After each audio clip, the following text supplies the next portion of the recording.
Welcome to the sanctuary of time, where the echoes of the past meet the absolute stillness of the night. As you prepare your mind for a journey into deep rest, let us wander through the veiled corridors of history together. Before we descend into the shadows of the unknown, please subscribe to our channel and like this video to join our silent community of nightly explorers. And tell us in the comments, which mysterious figure or lost civilization should we unveil in our next journey? Now, breathe slowly. Let the weight of the modern world fade into the darkness. We are going back to a time of cold mists and silent rivers. Tonight, we uncover the man behind the monument. Close your eyes and listen to the whispers of the Potomac. The silence of the 18th century was unlike anything the modern mind can truly comprehend. It was a profound and heavy stillness that draped itself over the untamed wilderness of the Virginia colony like a thick velvet shroud. In the year 1732, the world did not know that a child was born who would eventually dismantle a global empire. For the beginning was marked only by the rhythmic pulse of the Potomac River and the ancient trees that stood as silent sentinels over a land still dreaming of its own identity. George Washington was born into a landscape of deep shadows and vast emerald horizons, where the air was thick with the scent of damp earth, decaying leaves, and the sharp, cold promise of the coming winter.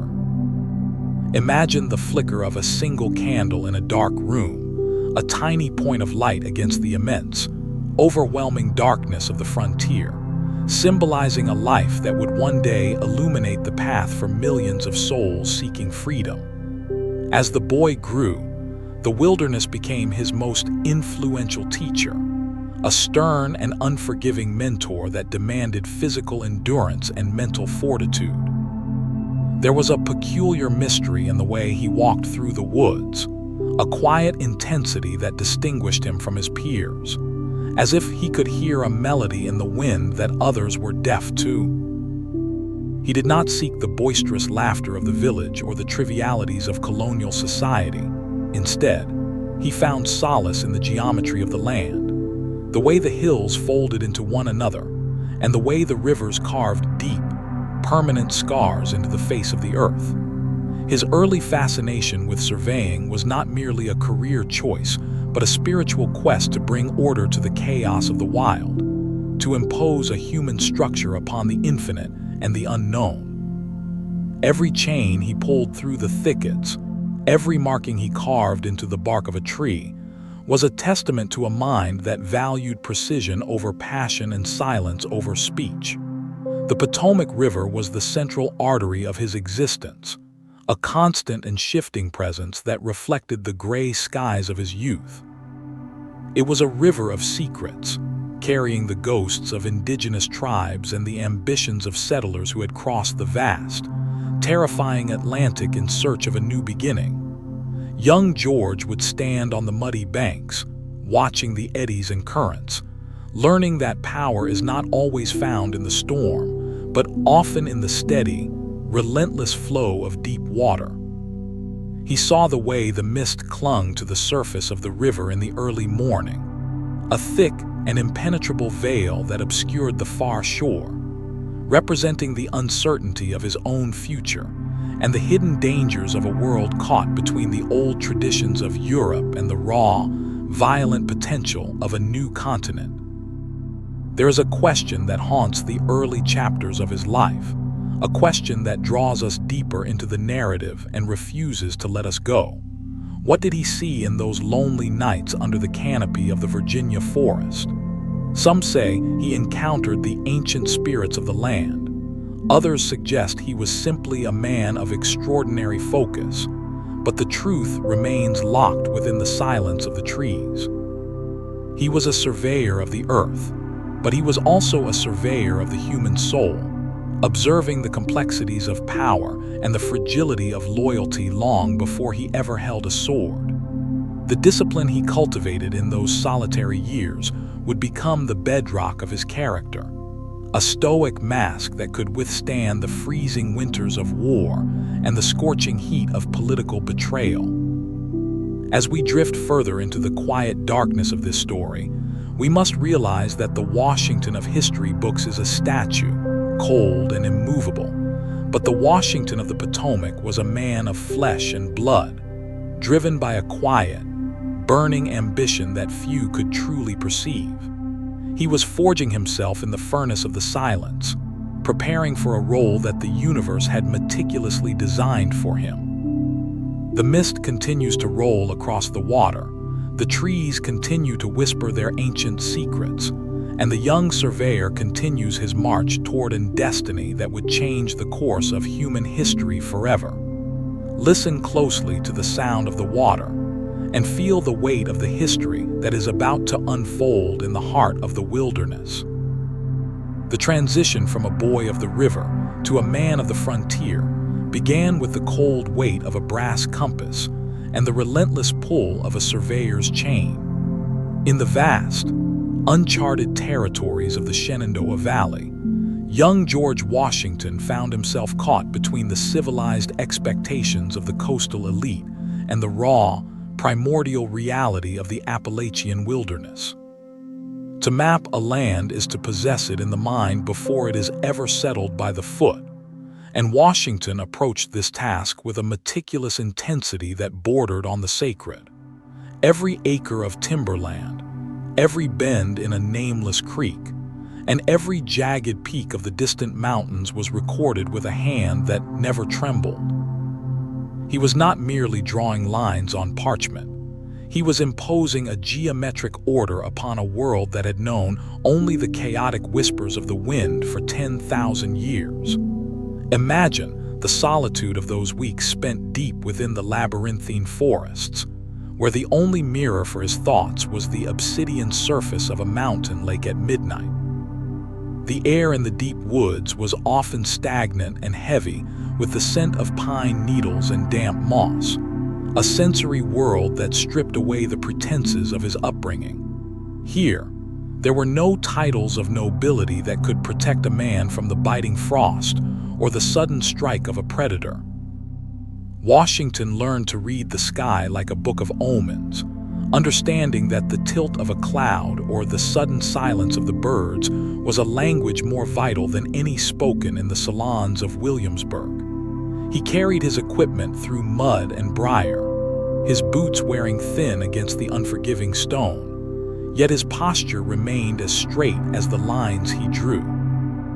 This physical endurance was the forge in which his stoic spirit was tempered, a preparation for the immense burdens he would one day carry for an entire nation. The tools of his trade, the compass, the Jacob's staff, and the heavy iron chains were his only true companions during these long excursions. Each measurement had to be precise, for in the world of the surveyor, a single degree of error could lead to a lifetime of litigation and conflict. Washington understood the gravity of this responsibility early on, recognizing that land was the ultimate currency of the New World. By defining the boundaries of others, he was silently defining the boundaries of his own soul. He saw how the wealthy speculators hungered for the earth, and how the humble settlers clung to their small clearings with desperate hope. This observation of human greed and ambition gave him a cynical but necessary wisdom. He saw the world not as it wished to be seen, but as it truly was, a landscape of competing interests where only the most disciplined could survive. The nights were the most profound teachers of all. Sitting by a dying fire with the sounds of the wolves howling in the distance, young George would record his findings in his journal with a steady quill. The light of the embers reflected in his eyes, revealing a mind that was constantly calculating, weighing, and judging. He learned the art of silence in these hours, discovering that a man who speaks little is often perceived as a man who knows much. His journals were devoid of emotional outbursts, focusing instead on the practicalities of the terrain and the health of his men. This suppression of the self was not a lack of feeling, but a mastery of it. He was becoming a vessel for a greater purpose, a man who could stand in the center of a storm and remain as unmoving as the ancient oaks that surrounded his camp. As we follow his silent path through the blue-tinted shadows of the mountains, we see the emergence of the leader who would eventually command the Continental Army. The patience required to wait out a spring flood, or the resilience needed to trek through a blizzard, were the same qualities that would sustain him at Valley Forge. He was a student of the earth, and the earth taught him that time and persistence are the only forces that can truly reshape the world. The Surveyor's path was not just a road to wealth or status. It was a journey into the very heart of the American identity, a place where the individual is defined by their labor and their ability to conquer the wild within. The mist of the Potomac was behind him now, and the high peaks of his destiny were beginning to rise through the clouds.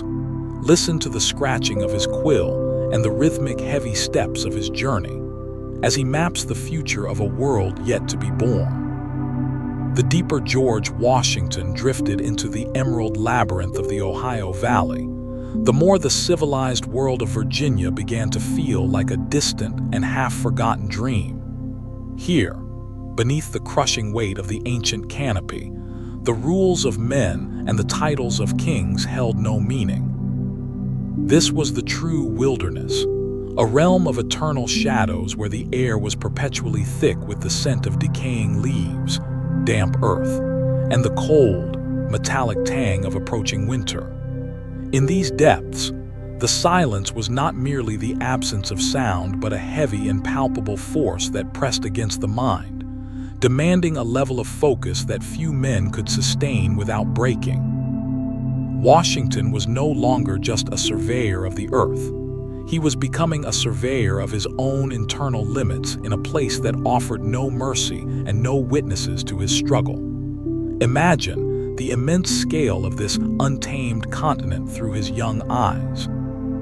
The towering oaks and ancient pines stood like the pillars of a forgotten cathedral, their branches intertwining to block out the sun even during the brightest hours of the day. In this monochromatic blue twilight, every movement became a calculated risk. The rustling of a distant thicket or the sudden snap of a dry twig could signify anything from a passing deer to a stalking predator or a silent scouting party of the indigenous tribes who guarded these lands with fierce and justified devotion. Washington learned to move with the deliberate and rhythmic slowness of the forest itself, understanding that haste was the ultimate precursor to death in the wild. He was being stripped of his youthful arrogance and replaced with a grim and stoic resilience that would one day define the very character of a new nation. The nights were the most profound teachers in this dark odyssey. Sitting alone by a smoldering fire that cast long, flickering shadows against the massive trunks of the trees, Washington found himself in a state of hyper-awareness. The cold blue moonlight would filter through the leaves like silver ghosts, illuminating the mist that curled around his boots like a living creature. In these hours of total isolation, he was forced to confront the absolute insignificance of the individual against the vastness of the natural world. He realized that to survive here, one could not fight the wilderness. One had to become an extension of it. He learned the language of the wind as it whispered through the high needles of the pines, and the secret messages hidden in the patterns of the stars that guided his path through the trackless void. This was the forge where his soul was tempered. The damp chill that seeped into his marrow and the persistent hunger that gnawed at his stomach were not seen as burdens, but as necessary trials to harden his will. He was cultivating an impenetrable composure, a mask of stone that would eventually withstand the betrayals of politicians and the freezing horrors of revolutionary winters. Every night spent in the shadow of the mountains was a lesson in patience and the strategic value of silence. He observed the predators of the woods, the panther and the wolf, learning that the most effective power is that which remains unseen until the moment of the strike. This predatory wisdom would eventually find its way into his military mind, allowing him to outmaneuver empires with a fraction of their strength. As we watch him disappear into the thick blue haze of the forest, we see a man who is being meticulously reconstructed by the land itself. He was the clay, and the wilderness was the sculptor, carving away the softness of his upbringing and leaving behind only the hard, unyielding core of a leader. The shadows of the wilderness were not his enemies, but his sanctuary and his classroom. He was inhaling the raw essence of a continent that was wild, independent, and fiercely resilient. By the time he would finally emerge from these woods, he would no longer be the boy who left the banks of the Potomac. He was becoming the architect of a destiny that was as vast and as mysterious as the forest that now sheltered him. Listen to the deep breath of the earth and the slow, heavy pulse of a man who has finally found his true rhythm in the heart of the darkness. The transition from a solitary surveyor of the silent woods to a bearer of royal authority did not happen in a grand ceremony, but under the gathering storm clouds of a global conflict that would set the world afire. In the year 1753, the tension between the British and French empires vying for control of the immense Ohio Valley reached a boiling point that could no longer be ignored by the crowned heads of Europe. The governor of Virginia needed a man of extraordinary physical endurance and mental fortitude to deliver a final, stern warning to the encroaching French forces deep in the contested territory. George Washington, only 21 years of age but already tempered like steel by the unforgiving wilderness, was chosen for this perilous diplomatic mission that carried the weight of inevitable war. He traded his surveyor's compass and chains for the uniform of a major in the Virginia militia, feeling the newfound and heavy weight of a silver gorget against his chest, a symbol of his rank and his duty to a distant king. He carried in his pocket a letter that was essentially a fuse waiting to be lit, a demand for the French to evacuate lands they claimed as their own. This was not merely a difficult journey through the winter forest. It was his very first step onto the treacherous stage of world history, where the stakes were measured in blood and empire. The journey north to Fort LeBoeuf was a brutal baptism by ice and encroaching shadows. Accompanied by a small party of frontiersmen and important indigenous leaders, including the Seneca chief Tanacharison, known as the Half-King, Washington pushed into a landscape that was rapidly turning into a frozen tomb. The winter of that year was particularly savage, even by the standards of the frontier. Freezing rains coated the ancient trees in heavy, jagged glass that shattered under its own weight, and massive snowdrifts threatened to swallow the horses to their bellies with every agonizing step. As we watch his determined figure moving through the monochromatic deep blue of the winter twilight in our mind's eye, we see a young man who was painfully discovering that leadership is often a lonely and desperate struggle against the raw elements of nature. He had to navigate not only the treacherous geography, but also the complex and often duplicitous web of indigenous politics and French deception. When he finally arrived at the French forts, the officers he encountered were impeccably polite, offering wine and courteous conversation in the heart of the savage wilderness. Yet, beneath the veneer of European manners lay a cold and immovable resolve. They politely but firmly refused to budge an inch, and Washington observed their well-constructed fortifications and their growing military strength with the keen, calculating eye of a man who knew, with chilling certainty, that he would one day have to return to these very spots with fire and steel to settle the argument. The return journey was far more harrowing and nearly fatal than the trek north. Driven by a frantic sense of urgency to deliver the French refusal to the governor before the spring thaw allowed for military movement, Washington made the fateful decision to leave the slow-moving main party behind. He struck out on foot through the trackless, snow-choked wilderness with only one companion, Christopher Gist. It was during these desperate days of starvation and freezing temperatures that the future father of his country nearly lost his life twice in rapid succession. First, a treacherous indigenous guide they had hired turned suddenly and fired a musket at Washington from point-blank range in a silent, snow-covered clearing. The ball whistled past his head, missing him by mere inches, a terrifying moment where the entire future history of a nation hung precariously by a single thread of fate. Days later, while attempting to cross the raging, ice-choked Allegheny River on a miserable makeshift raft they had constructed with freezing hands, Washington was thrown violently into the churning, freezing current.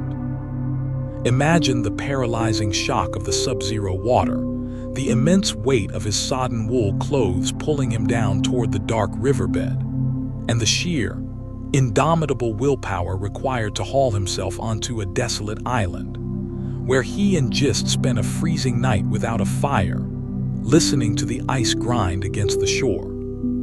By the time he finally limped back into Williamsburg to deliver his report, Washington was no longer a mere youth seeking adventure or fortune. He had stared directly into the void of death and had seen the intricate, cold machinery of empire at work.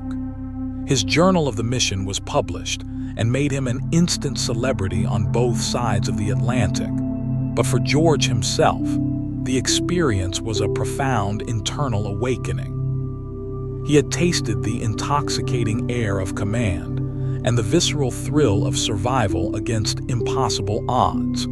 The surveyor had measured the earth with his tools, but the soldier was now beginning to measure the heavy cost of liberty and the terrible price of duty. The ambition of George Washington was a quiet but relentless force, burning beneath his stoic and impenetrable surface like a hidden ember in the cold Virginia night.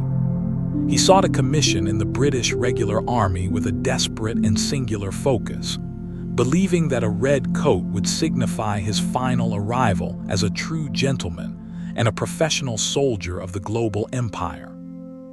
However, the reality of the British military hierarchy was a bitter and jagged pill to swallow.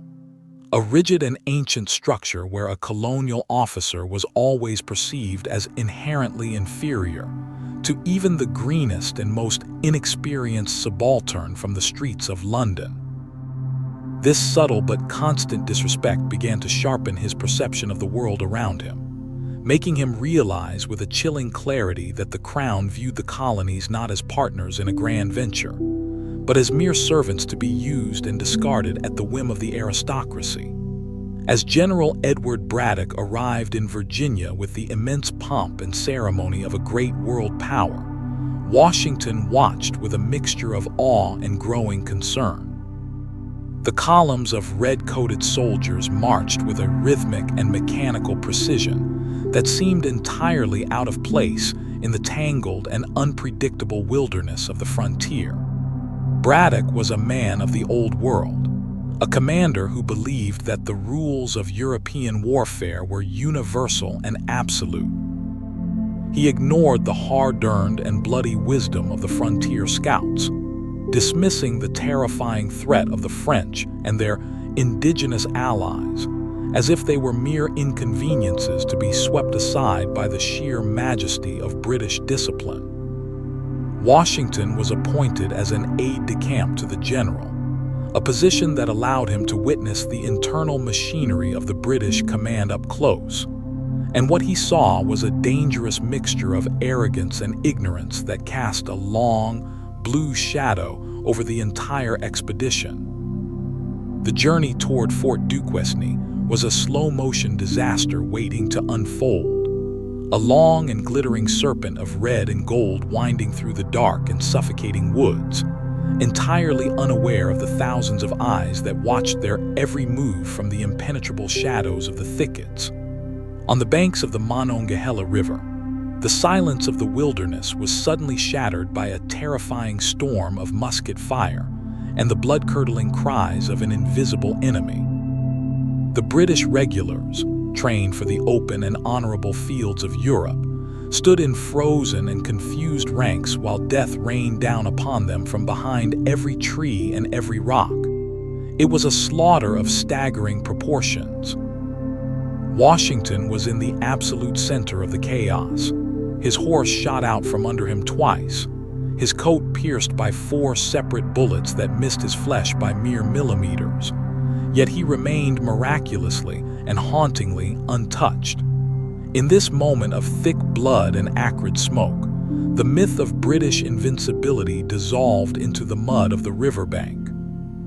Washington saw the raw terror in the eyes of the professional soldiers who had once looked down upon him, and he realized that the land itself favored the resilient and the adaptable over the rigid and the proud. He was the one who eventually organized the retreat, the one who stood tall and composed when the general fell and the officers panicked. He saw the broken remnants of an empire's pride retreating through the woods, and the realization was transformative. The red coat he had once coveted now seemed like a symbol of a dying and disconnected system. The aftermath of the battle brought no rewards for his bravery, only more evidence of the crown's indifference. Despite his heroism, the regular commission he so desperately wanted was still denied to him because of his colonial birth. This rejection was the final and decisive blow to his loyalty. He returned to the quiet halls of Mount Vernon not as a broken or defeated man, but as a man who had finally seen behind the heavy curtain of imperial power. He realized that a new and distinct identity was forming in the hearts of his countrymen, an identity that was fundamentally separate from the king across the sea. The seeds of revolution were not planted in a distant courtroom or a grand hall of government, but in the blood-soaked soil of the frontier where a young man in a blue coat learned that he was equal to any man in a red one. The night air at Mount Vernon felt different now, heavy with the unspoken promise of a future where he would no longer be a subject, but a leader of a free people. Listen to the rustle of the wind through the tobacco fields, for it is no longer a whisper of loyalty, but a low and steady murmur of coming change. The years that followed the bloody chaos of the French and Indian War were meant to be a time of peace and prosperity for the loyal subjects of the British Crown. George Washington traded his blood-stained uniform for the fine linen of a Virginia planter, returning to the beloved banks of the Potomac to cultivate his lands and expand the estate of Mount Vernon into a self-sufficient empire of agriculture. His marriage to the wealthy widow Martha Custis brought considerable fortune and social standing, seemingly cementing his place within the uppermost echelon of colonial society. Outwardly, these were golden years, filled with the rhythmic cycles of planting tobacco and wheat, fox hunting at dawn, and hosting elaborate dinners in rooms illuminated by hundreds of beeswax candles. Yet, beneath this veneer of genteel tranquility, a different kind of war was beginning to simmer, a silent, insidious war of economics and dignity that would eventually prove far more destructive to the imperial relationship than any frontier skirmish. The British Empire, staggering under the immense debt incurred during the global conflict to secure its colonies, decided that the colonists themselves should bear the financial burden of their own defense. This decision manifested in a series of legislative acts that felt to Washington and his peers like tightening iron chains around the throat of their economic freedom. The Stamp Act of 1765 was the first major tremor to shake the foundations of their loyalty. It was not merely the cost of the tax that enraged Washington, but the profound principle behind it, the idea that a distant parliament, in which the colonists had no voice and no representation, could arbitrarily confiscate their property and regulate their internal affairs. He saw this not as necessary taxation, but as a fundamental violation of the rights of Englishmen, rights that he had once fought and bled to defend under the British flag. As a businessman whose livelihood depended on international trade, Washington felt the sting of these policies acutely. He found himself ensnared in a complex web of debt to London merchants, forced to sell his crops at prices dictated by British monopolies while buying manufactured goods at inflated costs.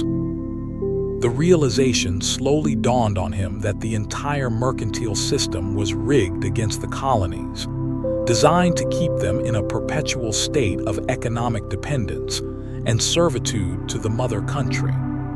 The resentment grew quietly in the ledger books of Mount Vernon and in the hushed conversations in the parlors of Williamsburg. Washington, a man of immense pride and a deep sense of personal honor, began to feel treated not as a respected subject of the greatest empire on earth, but as a second-class citizen, a mere resource to be exploited for the benefit of the island across the sea. The seeds of rebellion were not planted by radical pamphleteers or fiery street orators in Boston, but by quiet, industrious men like Washington, who simply wanted to control the fruits of their own labor. He began to correspond with other dissatisfied leaders across the colonies, building a network of shared grievances that would eventually form the backbone of a unified resistance. His letters during this period reveal a man grappling with a painful shift in identity. He did not desire revolution. He was by nature a conservative man who valued order and stability above all else, but he valued his liberty and his honor even more. The blue shadow that now hung over Mount Vernon was not the mist of the river or the canopy of the wilderness, but the looming specter of a tyranny that was slowly forcing a loyal soldier to become a reluctant revolutionary. The plow was still in the field, but the sword was hanging above the mantelpiece, waiting for the inevitable moment when words would fail and only action could preserve the soul of the colonies. The silence that enveloped the white pillars of Mount Vernon during the early 1770s was not the empty silence of a house at rest, but the heavy, atmospheric stillness of a man standing at the threshold of an unimaginable transformation. For George Washington, this estate was more than just a collection of acres and buildings. It was a sanctuary of the soul where the chaotic rhythms of the political world were momentarily muffled by the steady pulse of the Potomac River. In these twilight years of the colonial era, Washington walked his fields with a profound sense of gravity, his mind often drifting far beyond the rows of tobacco and wheat toward the darkening horizon of a nation in labor. He was a man who deeply valued the order and predictability of his rural life. Yet he could feel the invisible threads of his destiny being pulled toward a vortex of conflict that he neither sought nor fully understood at the time. Imagine the cold blue mist rising from the river in the pre-dawn hours, swirling around the foundations of the house like the ghosts of his past experiences. Washington was a master of his own domain, a meticulous manager who oversaw every detail of his plantation with the same precision he once applied to his surveyor's maps. He found a peculiar solace in the manual labor and the geometric planning of his gardens. As if by imposing order on the physical earth, he could somehow find clarity for the mounting chaos in his own heart. He was no longer the impulsive young officer who sought glory on the frontier. He was a mature man of property and standing who realized that the very foundation of his comfortable world was being eroded by a distant and indifferent power. This solitude was his laboratory of character, the quiet space where his once unquestioned loyalty to the British crown was slowly being replaced by a fierce and protective devotion to the soil beneath his boots. Letters from across the colonies arrived at Mount Vernon like messengers from another world, filled with reports of rising tensions in Boston, new and more restrictive laws from London, and the growing murmurs of a unified resistance. Washington would sit in his study late into the night, the only sound being the rhythmic scratching of his quill and the occasional pop of a log in the fireplace. He was not a man of quick passions or radical outbursts. His internal shift was a slow and tectonic movement, a gradual hardening of resolve that was all the more powerful for its lack of noise. He began to realize that the peace he so cherished at Mount Vernon was a fragile illusion that could only be preserved through a struggle of monumental proportions. The solitude of these years allowed him to contemplate the true meaning of liberty and the heavy responsibility that comes with being a man of influence in a time of crisis. As we observe his solitary figure standing on the piazza overlooking the river, we see a man who was preparing himself for a role that the universe was meticulously designing for him. He was inhaling the stillness of the landscape, storing it within himself to serve as a reservoir of calm during the chaotic storms to come. His neighbors saw a successful planter and a respected local leader, but they could not perceive the internal architecture that was being constructed within his mind, the stoic fortress that would eventually withstand the betrayals, the defeats, and the immense loneliness of supreme command. The Potomac continued its ancient flow toward the sea, indifferent to the human dramas on its banks. Yet for Washington, every ripple on its surface seemed to carry a message of change. This was the final period of his life where he could truly belong to himself and his family before he was sacrificed to the altar of history. The night air at Mount Vernon was often thick with the scent of damp wood and the distant call of a nightingale, a sensory world that he would soon trade for the acrid smoke of the battlefield and the desperate cries of wounded men. He cherished these final moments of quietude with a poignant intensity, understanding with a surveyor's instinct that the boundaries of his world were about to be redrawn forever. The solitude of Mount Vernon was not a retreat from the world, but a gathering of strength for it. He was becoming the anchor of a new identity, a man who could stand in the center of a hurricane and remain as unmoving as the ancient oaks that stood guard over his home. Listen to the heartbeat of the house, the creak of the floorboards and the sigh of the wind through the eaves, for they are the last whispers of an old world before the dawn of a new and terrifying era. The road from the serene banks of the Potomac to the crowded and humid streets of Philadelphia was paved with the heavy stones of inevitable conflict and the unspoken prayers of a divided people. In the spring of 1775, as the first blood of revolution was spilled upon the green grass of Lexington and Concord, George Washington realized that the time for quiet contemplation at Mount Vernon had come to an end. He arrived at the Second Continental Congress not as a politician seeking a platform, but as a soldier prepared for a sacrifice that few others were willing to contemplate. Amidst the lawyers, merchants, and philosophers who filled the halls of the State House, Washington stood as a silent and towering figure of military resolve. His presence was a physical manifestation of the gravity of the crisis, a man whose very silhouette commanded respect before a single word was ever uttered in the chambers of power. There was a profound and calculated mystery in his choice of attire during those early days of the assembly. While others wore the fine silks and velvet coats of the colonial aristocracy, Washington chose to wear his old blue and buff uniform from the Virginia militia, the same colors he had worn in the dark shadows of the wilderness years before. This was not an act of vanity, but a silent and powerful communication to his fellow delegates, a visual declaration that the time for debate was over and the time for action had arrived. By wearing the uniform, he was signaling his readiness to trade the comforts of his plantation for the hardships of the field, and his willingness to place his life and his fortune on the altar of the cause. The blue cloth was a symbol of continuity and experience in a room filled with men who had only known the ink and paper of law.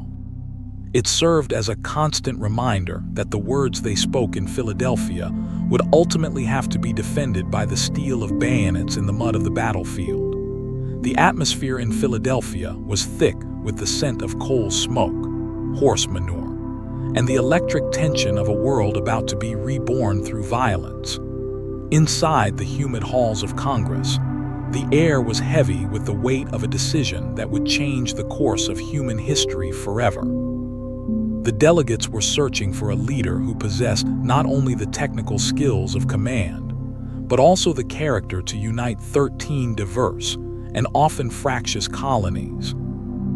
They needed a man who was neither a radical firebrand nor a hesitant loyalist, a man whose integrity was as solid as the ancient oaks of the Virginia forest.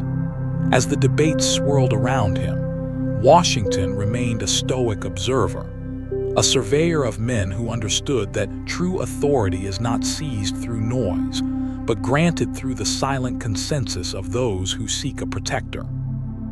On the 15th of June, the continental choice was finalized, and the burden of supreme command was placed upon Washington's broad shoulders. When John Adams rose to nominate him as the commander-in-chief of the newly formed Continental Army, Washington retreated to a side room, a gesture of genuine modesty that spoke volumes about his understanding of the impossible task ahead.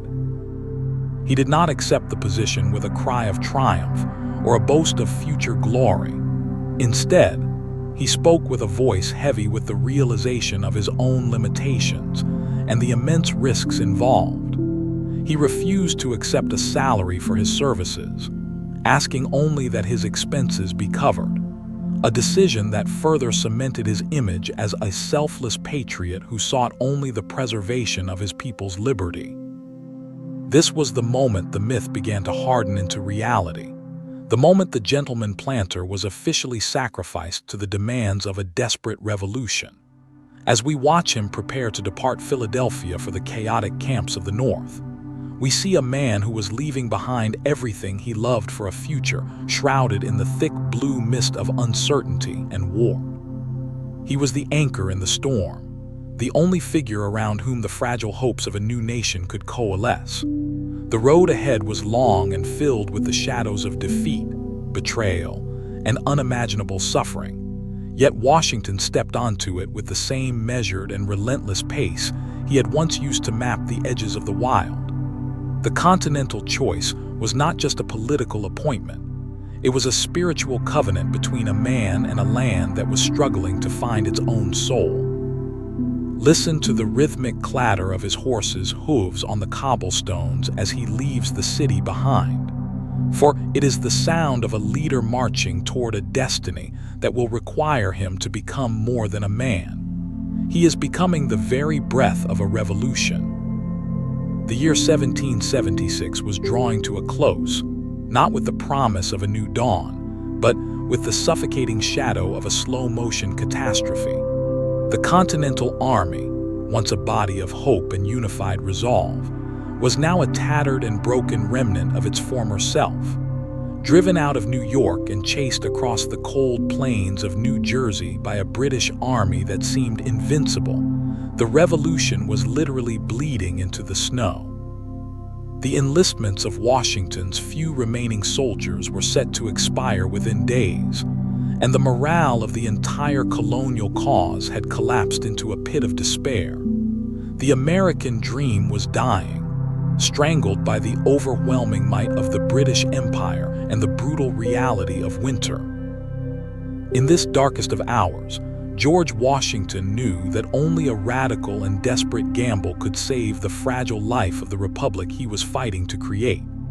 His plan was audacious and almost suicidal: to cross the half-frozen Delaware River in the dead of a massive winter storm and launch a surprise attack on the professional Hessian mercenaries stationed in Trenton. The river itself was a formidable enemy, a churning torrent of black water choked with massive, jagged flows of ice that crushed against the fragile wooden sides of the boats like the teeth of a prehistoric beast. Imagine the sheer physical agony of that night.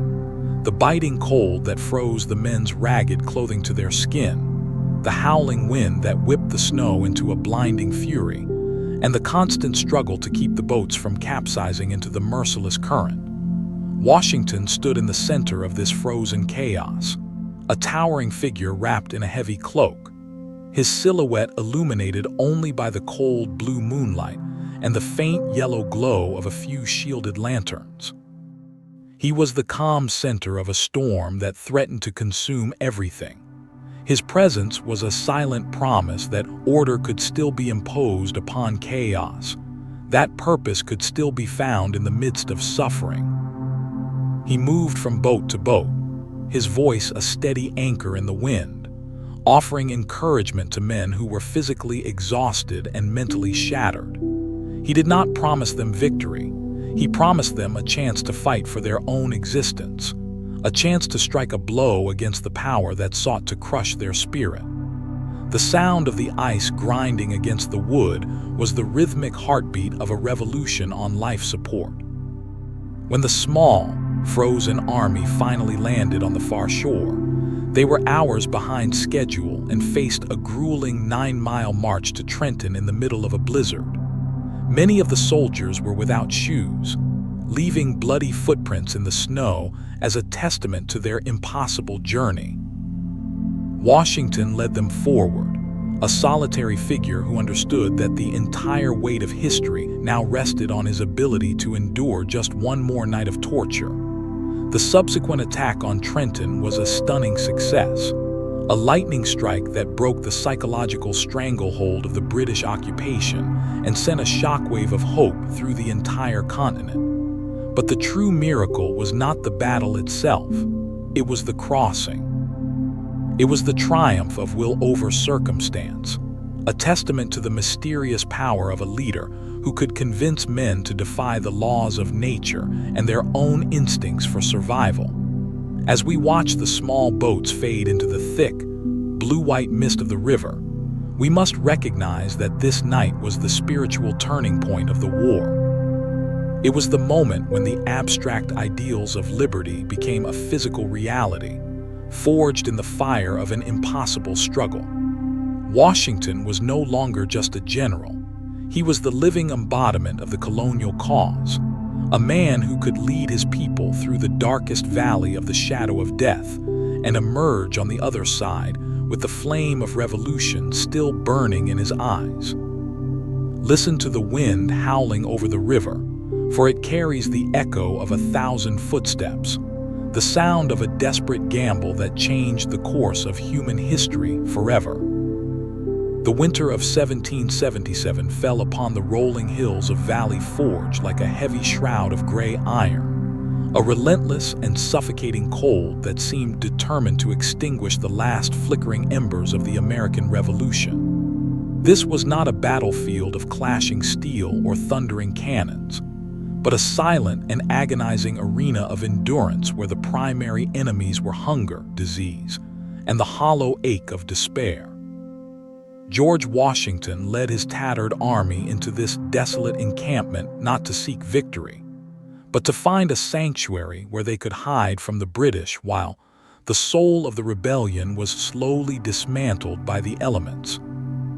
The landscape was a monochromatic wasteland of frozen mud and skeletal trees, a place where the air was so cold it felt like a physical weight against the chest, and the only sound was the haunting howl of the wind through the gaps in the hastily constructed log huts. Washington's own heart was heavy with a burden that few men in history have ever been asked to carry.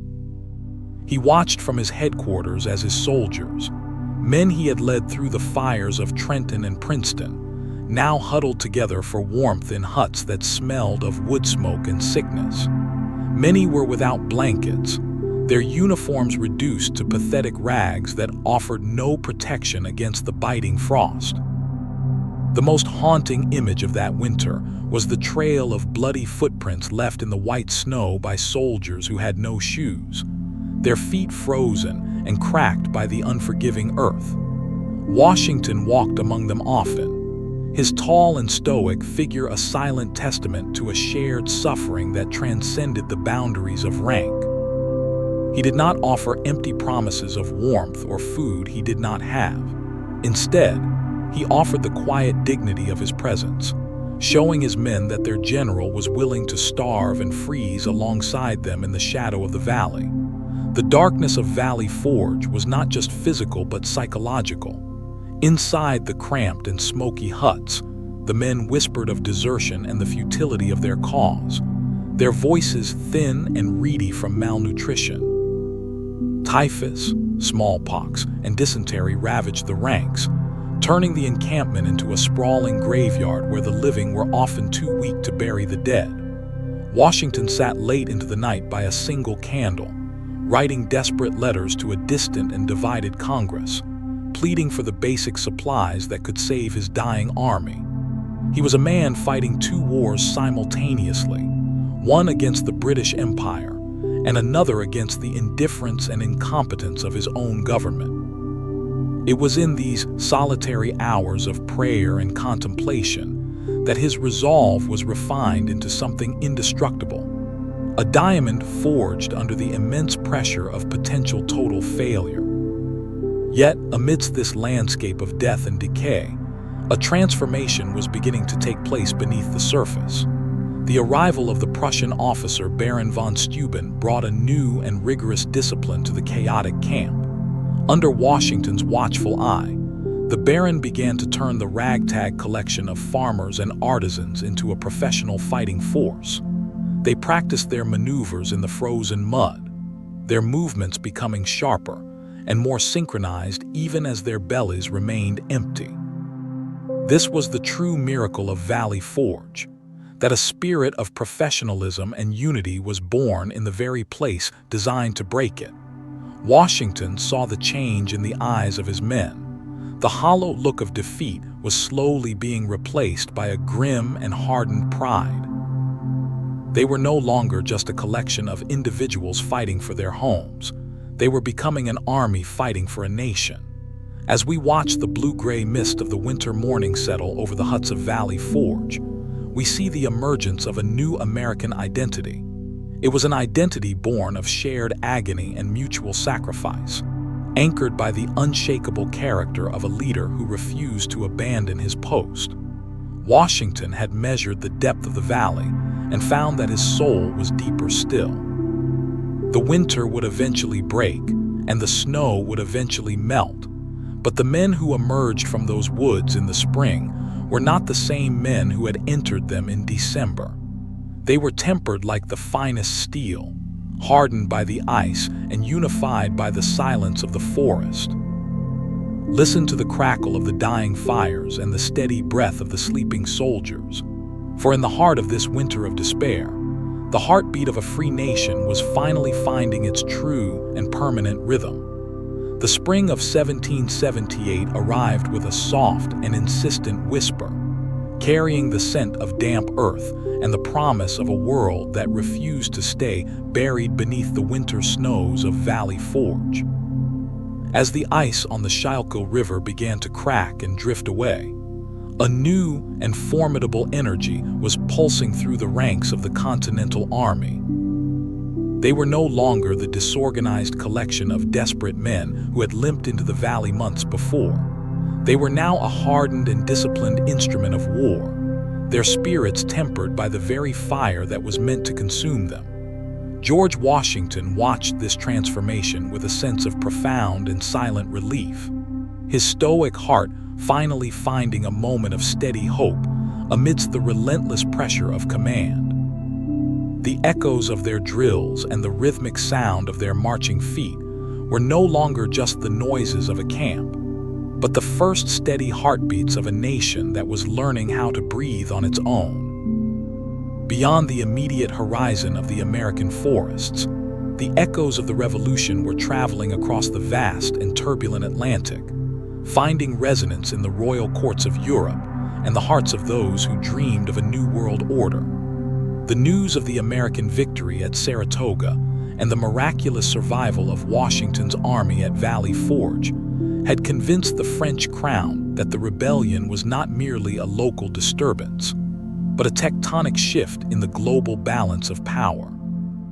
The arrival of the French alliance was like a sudden surge of warmth in a cold room, bringing with it the promise of naval strength, financial gold, and professional soldiers to stand alongside the colonial rebels. Washington received the news of the treaty with a gravity that concealed his immense gratitude. He understood that the conflict was no longer a solitary struggle against a parent empire, but a global conflagration that would stretch the resources of the British Crown to their absolute breaking point. The character of the war was changing, and so was the character of its leader. Washington began to see his role not just as a defender of his own soil, but as the central figure in a drama that was challenging the ancient concepts of divine right and hereditary power. The echoes of the Revolution were inspiring young idealists like the Marquis de Lafayette to cross the sea and pledge their swords to the cause of liberty. Lafayette became like a son to Washington, a bridge between the raw potential of the New World and the refined traditions of the Old. In their quiet conversations under the shade of the ancient oaks, they spoke of a future where the individual was defined by their merit rather than their birthright. This was the ideological fuel that would sustain the revolution through the long and bloody years ahead, a flame that was being fanned by every sacrifice made in the name of the Republic. Yet, even as the external echoes grew louder, the internal struggles remained a constant and heavy burden. Washington had to navigate the treacherous waters of military politics and the lingering doubts of a Congress that still struggled to provide for the needs of its protectors. He stood as the immovable anchor in this sea of uncertainty, his silhouette a constant reminder that the revolution was only as strong as the integrity of the man who led it. He observed the shifting tactics of the British, who were now forced to reconsider their strategy in the face of a global threat. The echoes of the first shots at Lexington were now being heard in the Caribbean, the Mediterranean, and the distant shores of India, as the British Empire found itself besieged by the very fire it had tried to extinguish in the American colonies. As we watch the sunlight filter through the new green leaves of the Virginia woods, we see a man who was becoming the living embodiment of an idea. The echoes of the Revolution were not just sounds in the air, but a transformation of the human spirit that was occurring within Washington himself and every soldier who followed his lead. They were building a legacy that would outlast the kings and the empires of their day, a legacy of resilience, sacrifice, and the unyielding belief in the possibility of a free people. The journey was far from over, and the greatest battles were still shrouded in the blue mist of the future. Yet the foundation was now as solid as the stone of the mountains. Listen to the distant rumble of the cannons and the steady pulse of the marching ranks, for they are the echoes of a world being reborn, the sound of a revolution that will never truly fall silent as long as the spirit of liberty survives in the hearts of men. As the war in the Northern Theater settled into a tense and grinding stalemate around New York City, George Washington realized that victory would not be achieved solely through the thunder of cannons or the clash of bayonets on the open field. The British were entrenched within the city, protected by the massive guns of their fleet, an immovable object that could not be dislodged by brute force alone. In this phase of the conflict, Washington transformed himself from a battlefield commander into a master of the shadows, initiating a complex and dangerous game of cat and mouse, where information became the most valuable currency of the revolution. He understood that to defeat a superior enemy, he had to know their intentions before they even formed them, and he had to plant seeds of doubt that would paralyze their decision-making process. The strategy of silence was born not out of timidity, but out of a cold calculation that the greatest weapon against the British Empire was the ability to deceive it. He established a sophisticated intelligence network that stretched from the crowded taverns of Manhattan to the quiet coves of Long Island Sound. The Culper Ring, a group of civilians who risked the gallows every day to gather vital information on British troop movements and naval plans, became Washington's eyes and ears inside the enemy stronghold. He communicated with them using complex ciphers, invisible ink brewed from sympathetic stain, and hidden drop sites located in the hollows of trees or beneath lonely rocks on the shoreline. Washington managed this network with the meticulous obsession of a spymaster, analyzing every scrap of information that crossed his desk in the dead of night. He learned the art of disinformation, deliberately leaking false plans that would fall into British hands, leading their generals to chase shadows while the real Continental Army prepared for different objectives entirely. This new phase of the war demanded a psychological fortitude that was even greater than the physical endurance required at Valley Forge. Washington had to wear a mask of impenetrable stoicism, not only around his enemies, but also around his own officers and the members of Congress.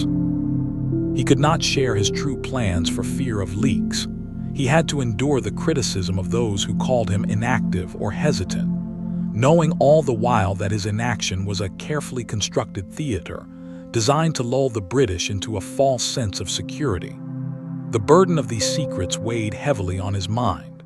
The silence of his headquarters was often filled with the tension of knowing that a single misstep, a single intercepted letter, could unravel years of careful planning. He was fighting a war within his own mind, constantly balancing the need for secrecy with the need to maintain the morale of a weary nation that was desperate for a decisive victory.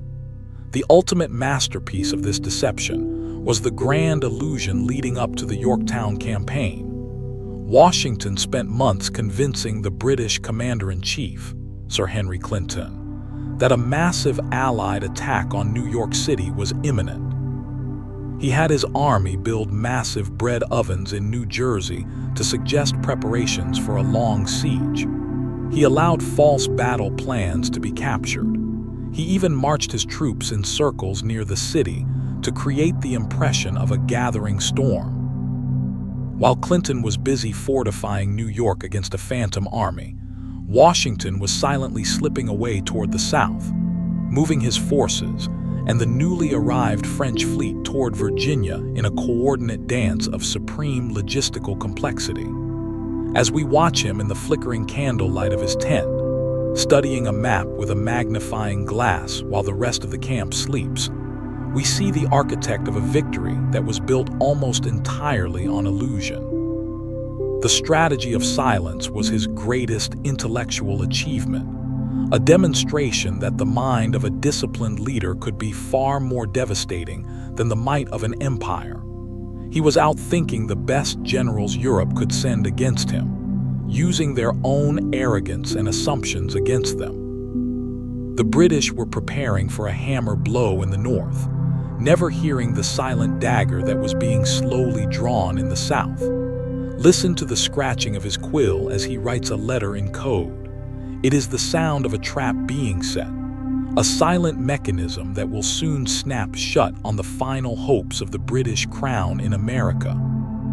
The autumn of 1781 descended upon the Virginia Peninsula with a heavy and expectant stillness, a coastal landscape of salt air and marsh grass that was about to become the final altar of an empire's grand ambition. The long, secret march from the north had been a masterpiece of logistical precision, a silent river of men and equipment flowing toward the southern horizon under the protective veil of George Washington's strategic deception. As the combined forces of the American and French armies arrived at the gates of Yorktown, the air was thick with the scent of damp earth and the electric tension of a world about to be reborn through the slow and methodical geometry of siege warfare. Washington stood on the high ground overlooking the York River, his eyes scanning the horizon where the French fleet under Admiral de Grasse now held the mouth of the Chesapeake Bay in an iron grip. The trap was finally and irreversibly closed, a silent mechanism of history that had snared the British Army under Lord Cornwallis against the merciless edge of the sea.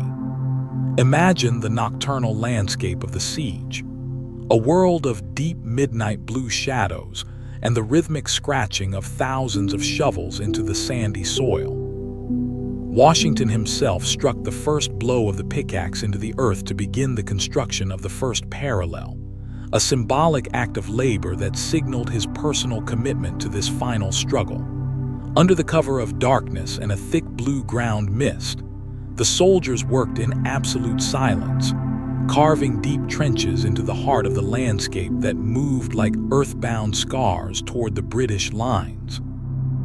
This was a war of measurement and persistence, where every foot of ground gained was a testament to the engineering genius of the French and the indomitable will of the Americans. The night was often illuminated by the terrifying beauty of artillery fire, the orange and yellow arcs of mortars tracing paths across the cold blue sky like falling stars of destruction. Washington moved among the batteries with a calm and terrifying indifference to danger, his presence a constant reminder that the end of a long and bloody road was finally within their reach. The psychological pressure upon the trapped British forces grew with every sunrise that revealed the trenches inching closer and the Allied cannons growing more numerous. Inside the crumbling town of Yorktown, the once proud redcoats were now huddled in bunkers and cellars, their supplies dwindling and their hopes of rescue from the sea extinguished by the constant presence of the French ships. Washington observed this slow strangulation with a grim and stoic satisfaction, understanding that victory was no longer a question of if, but when. He oversaw the desperate and heroic nighttime assaults on redoubts 9 and 10, where the young Marquis de Lafayette and Alexander Hamilton led their men with fixed bayonets and unloaded muskets to ensure total surprise. These were moments of visceral and silent combat beneath the moonlit clouds, the final gasps of a resistance that was being systematically dismantled by the superior coordination of the Allied command. When the guns finally fell silent on the 17th of October, the stillness that returned to the peninsula was more profound than any that had preceded it. The white flag of surrender appeared against the battered British ramparts, a small and pale ghost in the morning mist that signaled the death of one era and the birth of another. Washington received the news with his characteristic composure, refusing to allow the intoxicating air of victory to disturb the stoic armor he had built around his soul during the years of defeat. The formal surrender ceremony was a theater of immense gravity, as the defeated British ranks marched out between the columns of the victorious Allies, while their bands played a tune titled "The World Turned Upside Down."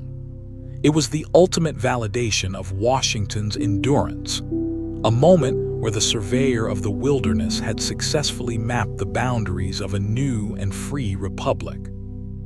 As we watch the blue smoke of the final cannon shots drift away over the quiet waters of the York River, we see a man who had successfully navigated the most treacherous terrain of the human experience. The victory at Yorktown was not just a military triumph. It was a testament to the power of a disciplined mind over the vast resources of an empire. Washington had stood in the center of the storm for 6 long years, and now the winds of war were finally beginning to subside. He looked toward the future with a weary but determined gaze, knowing that the birth of a nation was only the beginning of a much longer and more complex journey. The night at Yorktown was cold and clear, filled with the distant echoes of a revolution that had finally found its voice. Listen to the lapping of the water against the shore and the steady breath of an army that has finally found its rest. For in the silence of this victory, The shadow of the king has been replaced by the dawn of a new and sovereign people. The victory at Yorktown had silenced the cannons, but it had not yet secured the peace or the soul of the fragile new nation. As the blue twilight of 1783 settled over the military camps, a dangerous and seductive shadow began to haunt the corridors of power, the shadow of absolute authority. George Washington stood at the pinnacle of human glory, possessing the undivided loyalty of a hardened army and the desperate adoration of a people who had known only the rule of kings. In any other era of history, such a man would have reached for the crown, transforming his military triumph into a personal empire. The temptation was whispered in the tents of his officers during the Newburgh conspiracy, where men frustrated by a weak and bankrupt Congress urged their commander to seize control by force. Yet, Washington met this challenge with a moral steel that was far more formidable than any blade he had carried in battle. He chose not to be a Caesar, but to be a citizen, understanding that the ultimate victory of the revolution lay not in the seizure of power, but in the surrender of it. The journey toward Annapolis for his formal resignation was a long and reflective pilgrimage through a landscape that was finally beginning to breathe after the suffocating years of war. As he rode through the cold December air, the trees of Maryland stood as silent witnesses to a journey that defied all historical precedent. Washington carried the weight of 8 years of sacrifice in his weary bones, yet his posture remained as straight as the Surveyor's lines he had drawn in his youth. He was traveling toward the most difficult act of his entire life, the voluntary stripping away of his own greatness. The atmosphere in the chamber of the Continental Congress was thick with a heavy, almost holy silence as he prepared to return his commission to the civil authorities. The delegates sat in hushed reverence, watching a man who was about to do what no conqueror in 1,000 years had dared to do. When he finally rose to speak, his voice was steady but carried the deep resonance of a man who had walked through the valley of the shadow of death and emerged with his honor intact. He spoke of the divine providence that had guided their cause and the immense debt he owed to the soldiers who had bled in the snow. The climax of the scene was the physical act of handing back his parchment commission, the document that gave him command over the lives and deaths of thousands. In that silent moment, the sword of the revolution was laid upon the table of civilian law. This was the true birth of the American Republic, a moment of profound humility that transformed a general into a legend of a different kind. He was not abdicating a throne. He was sanctifying the principle that in a free nation, the military must always be subservient to the will of the people. The world watched in disbelief from across the sea, as news of this act reached the royal courts where power was only ever taken and never given away. After the ceremony, Washington did not linger to bask in the praise of politicians or the celebrations of the crowd. He mounted his horse and rode with a frantic pace toward the south, driven by a singular and burning desire to reach Mount Vernon by Christmas Eve. The night air was sharp and cold, the stars reflecting in the frozen puddles along the road as he moved toward the sanctuary he had dreamt of during the darkest nights at Valley Forge. As he finally crossed the threshold of his home, he was no longer a commander-in-chief. He was once again a private citizen, a husband, and a farmer. The long blue mist of the Potomac greeted him with its ancient and familiar embrace, a silent reminder that the cycles of nature are far more enduring than the fleeting dramas of war. He sat by his own fire that night, the silence of the house a stark contrast to the thundering echoes of the battlefield. He had given everything to his country, his youth, his health, and the best years of his life, and he had asked for nothing in return but the right to return to his own vine and fig tree. This was the final map he had drawn for the nation, a map that showed the way toward a future where power is a temporary trust rather than a permanent possession. The night was clear, and the moon illuminated the white pillars of the house, casting a peaceful and silver light over a man who had conquered himself before he conquered an empire. Listen to the crackle of the embers and the slow ticking of the grandfather clock in the hall, for they are the sounds of a peace that was bought with the ultimate act of self-sacrifice. The sword was gone, and in its place was the quiet dignity of a man who had truly earned his rest. The quiet years at Mount Vernon, though cherished, were but a brief interlude in a life destined for perpetual service. By 1787, the fragile confederation of states that Washington had fought to secure was crumbling under the weight of debt, internal squabbles, and the lack of a unifying central authority. The immense promise of the revolution was in danger of being lost to chaos and anarchy.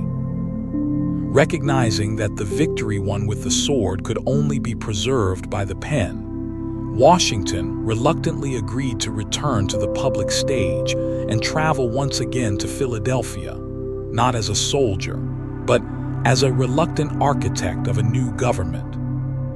His arrival in the city was met with the ringing of bells and the cheers of crowds, a testament to the enduring power of his name. Yet, his own heart was heavy with the burden of knowing that the task ahead was perhaps even more daunting than leading an army through the snows of Valley Forge.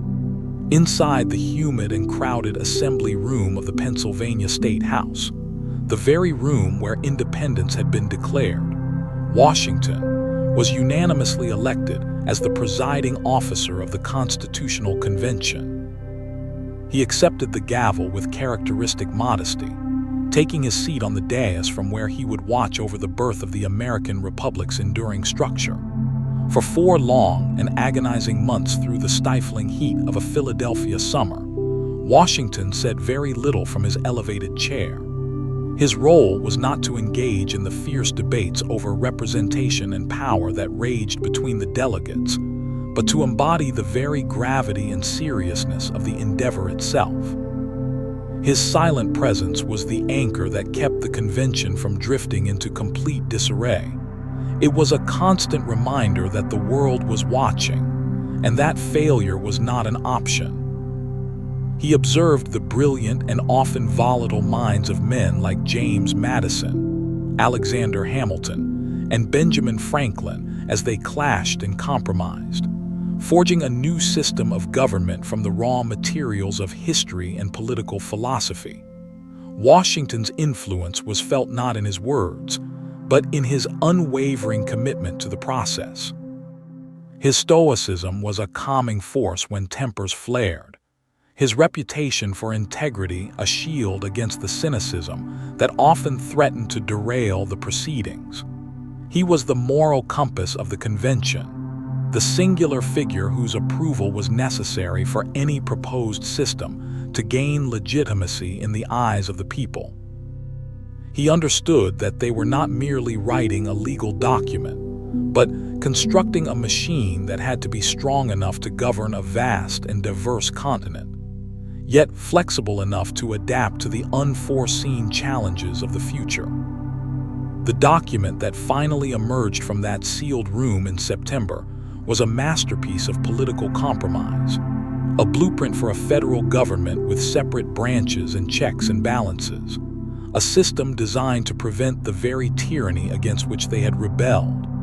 Washington himself was not entirely satisfied with every detail, yet he signed it with the conviction that it was the best possible outcome that could be achieved at that moment in time. His signature was the final endorsement, the seal of approval that transformed a speculative plan into a viable reality. As he signed the final draft, the aged Benjamin Franklin observed the sun carved on the back of Washington's chair and remarked that he now knew it was a rising sun, not a setting one. As we watch Washington depart Philadelphia for the second time, we see a man who had successfully navigated the treacherous transition from military hero to civic leader. He had traded the sword for the gavel, and in doing so, he had laid the cornerstone of a nation that would endure for centuries. The constitutional architect had not designed every arch and pillar of the new government, but he had provided the essential foundation upon which it could stand. The quiet dignity with which he presided over the convention was a powerful statement that true leadership is not about imposing one's will, but about creating a space where a unified will can emerge. The mist of the Potomac awaited him, but he knew, deep in his heart, that his retirement would be short-lived. The Constitution he had helped to birth had created a new office, the presidency, and there was only one man in America who possessed the moral authority to fill it. The ratification of the new Constitution brought a temporary wave of relief to the fractious states, but for George Washington himself, it sounded like a distant funeral knell for his own personal peace. He had hoped against hope that his long service to the cause of liberty would allow him to spend his remaining years under the shade of his beloved vine and fig tree at Mount Vernon, monitoring the seasons and managing his harvests. Yet, as the electoral votes were counted across the continent, it became agonizingly clear that there was only one man possessing the universal trust required to breathe life into the abstract words of the new government. The letters urging him to accept the presidency arrived like a relentless tide, each one adding another stone to the immense burden of duty that sat upon his shoulders. He wrote in his private journals that his movements toward the seat of government felt not like a triumph, but like the somber procession of a culprit going to his place of execution. He was intensely aware that he was risking his hard-won reputation on an experiment that many predicted would fail within a few short years. The journey from Virginia to New York City in the spring of 1789 was a continuous corridor of adulation and celebration. Towns emptied and cannons thundered in salute as his carriage passed. Women threw flowers in his path, and choirs sang anthems composed in his honor. Yet, beneath the facade of this public jubilation, Washington felt an overwhelmingly deep sense of anxiety and inadequacy. He was a soldier and a farmer, not a statesman trained in the intricate arts of governance and diplomacy. Every cheer from the crowd seemed to increase the pressure, a reminder of the impossible expectations that a grateful nation had placed upon a single mortal man. He knew that the eyes of the world were fixed upon him, waiting to see if a republic born of revolution could transition into a stable government without descending into tyranny or chaos. On the 30th of April, the atmosphere in New York City was thick with an almost sacred anticipation as Washington stepped onto the second-floor balcony of Federal Hall. Below him, a sea of faces filled Wall Street, their eyes fixed upward in hushed reverence. He was dressed not in a military uniform, but in a simple suit of brown American broadcloth, a deliberate visual statement that he was a citizen president, not a monarch or a conqueror. The silence that fell over the city as he placed his hand on the open Bible was profound, a moment where history seemed to hold its breath. As he repeated the oath of office, his voice, usually so steady in the heat of battle, trembled slightly with deep emotion. He was not just swearing to uphold a legal document. He was pledging his soul to an untried idea, accepting the terrifying responsibility of being the first to chart a course through the uncharted waters of Republican government. After he kissed the Bible and the Chancellor of New York shouted, "Long live George Washington, President of the United States," the crowd erupted in a roar that shook the very foundations of the city. Yet, as Washington bowed and retreated back inside the Senate chamber to deliver his inaugural address, the weight of the moment pressed down upon him with almost physical force. He realized with a chilling clarity that everything he did from this moment forward, every decision, every appointment, every social gesture, would set a precedent for generations to come. He was walking on untrodden ground, and there were no maps to guide him. The festivities that night were brilliant with fireworks and illuminations, but the new president likely found little rest. The Surveyor had measured the wilderness. The general had fought the empire. But the president now faced the daunting task of building a nation out of thin air. The cheers faded into the night, leaving behind only the immense silence of an empty office waiting to be filled. The inauguration had been a moment of singular glory, but as the echoes of the cheers faded into the humid air of New York City, George Washington found himself standing in a silent and hollow vacuum of authority. The Constitution was a brilliant map, but it was not the territory itself. It was a collection of promises and principles that had yet to be tested by the messy and unpredictable friction of human ambition. Washington was the first inhabitant of a vast and empty administrative landscape, a man tasked with building the very machinery of a nation from the dust of a long and exhausting war. Every morning as he sat at his desk, he was acutely aware that the precedents he set today would become the rigid traditions of tomorrow. He was not merely a leader. He was a sculptor working with the volatile clay of a new democracy, and any flaw in his design could lead to the eventual collapse of the entire structure. To assist him in this monumental labor, Washington assembled a cabinet of the most brilliant and diverse minds the colonies had ever produced. He did not seek a choir of harmonious voices, but a council of geniuses whose conflicting visions would serve as a crucible for his own judgment. At one side of his table sat Alexander Hamilton, the young and brilliant Secretary of the Treasury, a man of restless energy and urban sophistication who dreamed of a powerful central government, a national bank, and an industrial future that would rival the empires of Europe. At the other side sat Thomas Jefferson, the contemplative Secretary of State, a philosopher-planter who feared the concentration of power and envisioned a republic of independent farmers rooted in the soil of individual liberty.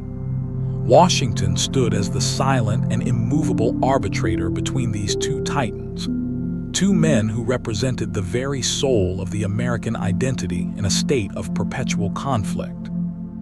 The atmosphere in these early cabinet meetings was often thick with a heavy and intellectual tension that mirrored the divisions within the nation itself. Hamilton's plans for federal credit and the assumption of state debts were seen by Jefferson and his followers as a betrayal of the Revolution's ideals, a return to the corrupt financial systems of the British Crown. Washington listened to their fierce arguments for hours, his stoic face revealing nothing of his own internal struggle. He understood that for the nation to survive, it needed the financial stability that Hamilton promised, but it also needed the democratic soul that Jefferson defended. His leadership was a masterclass in the strategy of balance. He allowed the debates to rage until the essential truths emerged, and then he acted with a decisive and fatherly authority that forced these rival factions to move forward together. He was the only figure in the country with enough moral gravity to prevent the government from splintering before it had even begun to function. Beyond the internal politics of his cabinet, Washington faced the daunting logistical task of creating the departments and agencies that would actually govern the people. There was no established bureaucracy, no civil service, and no treasury filled with gold. He had to find men of integrity to serve as judges, collectors, and administrators across a vast and trackless geography where communication was measured in weeks and months. He obsessively reviewed every appointment, looking for character over political loyalty, understanding that the legitimacy of the new government depended entirely on the perceived honesty of its agents. He lived a life of ceremonial restraint, carefully crafting the public image of the presidency to be dignified but not monarchical. He hosted formal levees where he stood with his sword at his side, a man of immense presence who nonetheless insisted on being addressed simply as Mr. President, avoiding the titles of Highness or Excellency that many urged him to adopt. As we watch him in the fading light of his study, surrounded by mountains of correspondence and legal documents, we see a man who was literally breathing life into an abstraction. The government was no longer just words on parchment. It was becoming a living, breathing entity with the power to tax, to legislate, and to defend its borders. Washington was the heart of this new organism, the steady pulse that provided the necessary rhythm for growth. He was exhausted by the constant friction of office, yet he remained as unmoving as the ancient oaks of his home, a silent sentinel guarding the fragile experiment of liberty against the winds of faction and greed. The nation was still a collection of dust and dreams, but under his watchful eye, it was beginning to take a permanent and formidable shape. Listen to the rustle of the paper and the steady ticking of the clock, for they are the sounds of a civilization being constructed, one deliberate decision at a time. By the year 1796, the immense weight of public service had ground George Washington down to a shadow of his former physical self. 8 years of war followed by 8 years of presidency had consumed the prime of his life, leaving him weary in body and spirit. The partisan attacks from an increasingly divided press had stung his proud soul more deeply than any British musket ball ever could, piercing the stoic armor he had worn for so long. Yet, as the end of his second term approached, he made a decision that was as revolutionary as any battle he had fought in the field. He chose to walk away from power voluntarily. In a world governed for millennia by kings who clung to their thrones until death, Washington's refusal to accept a third term was the final and most powerful act of his leadership.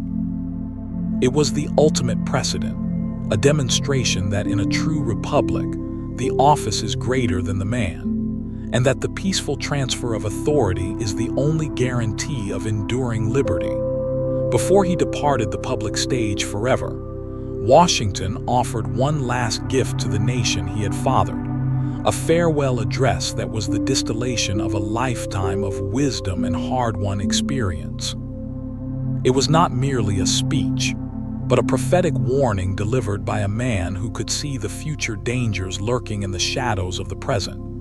He warned his countrymen with almost desperate urgency against the venomous spirit of political faction, predicting that the blind loyalty to party over country would eventually tear the fabric of the Union apart. He cautioned against permanent alliances with foreign nations, urging America to steer clear of the endless wars and intrigues of Europe and to cultivate its own distinct national character. It was the solemn advice of a dying patriarch to his squabbling children, a desperate plea for unity in a world determined to divide them. He spoke with the moral authority of one who sought nothing for himself, wanting only to secure the happiness of the people he had served so faithfully.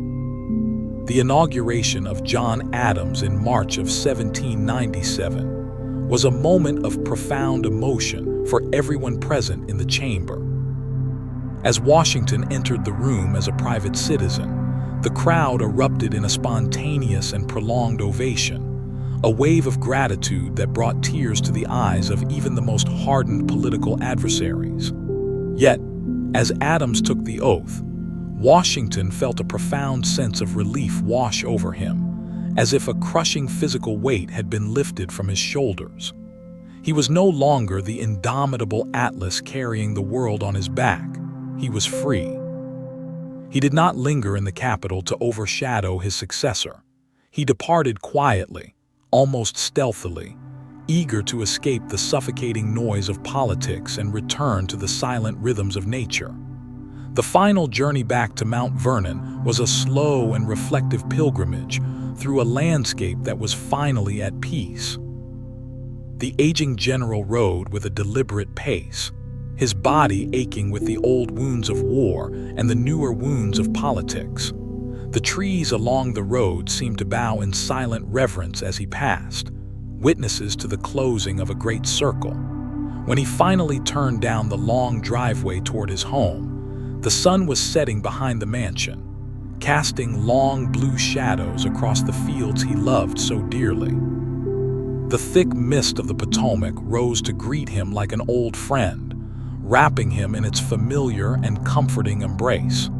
He dismounted his horse with the stiffness of age, a man who had given everything he had to give.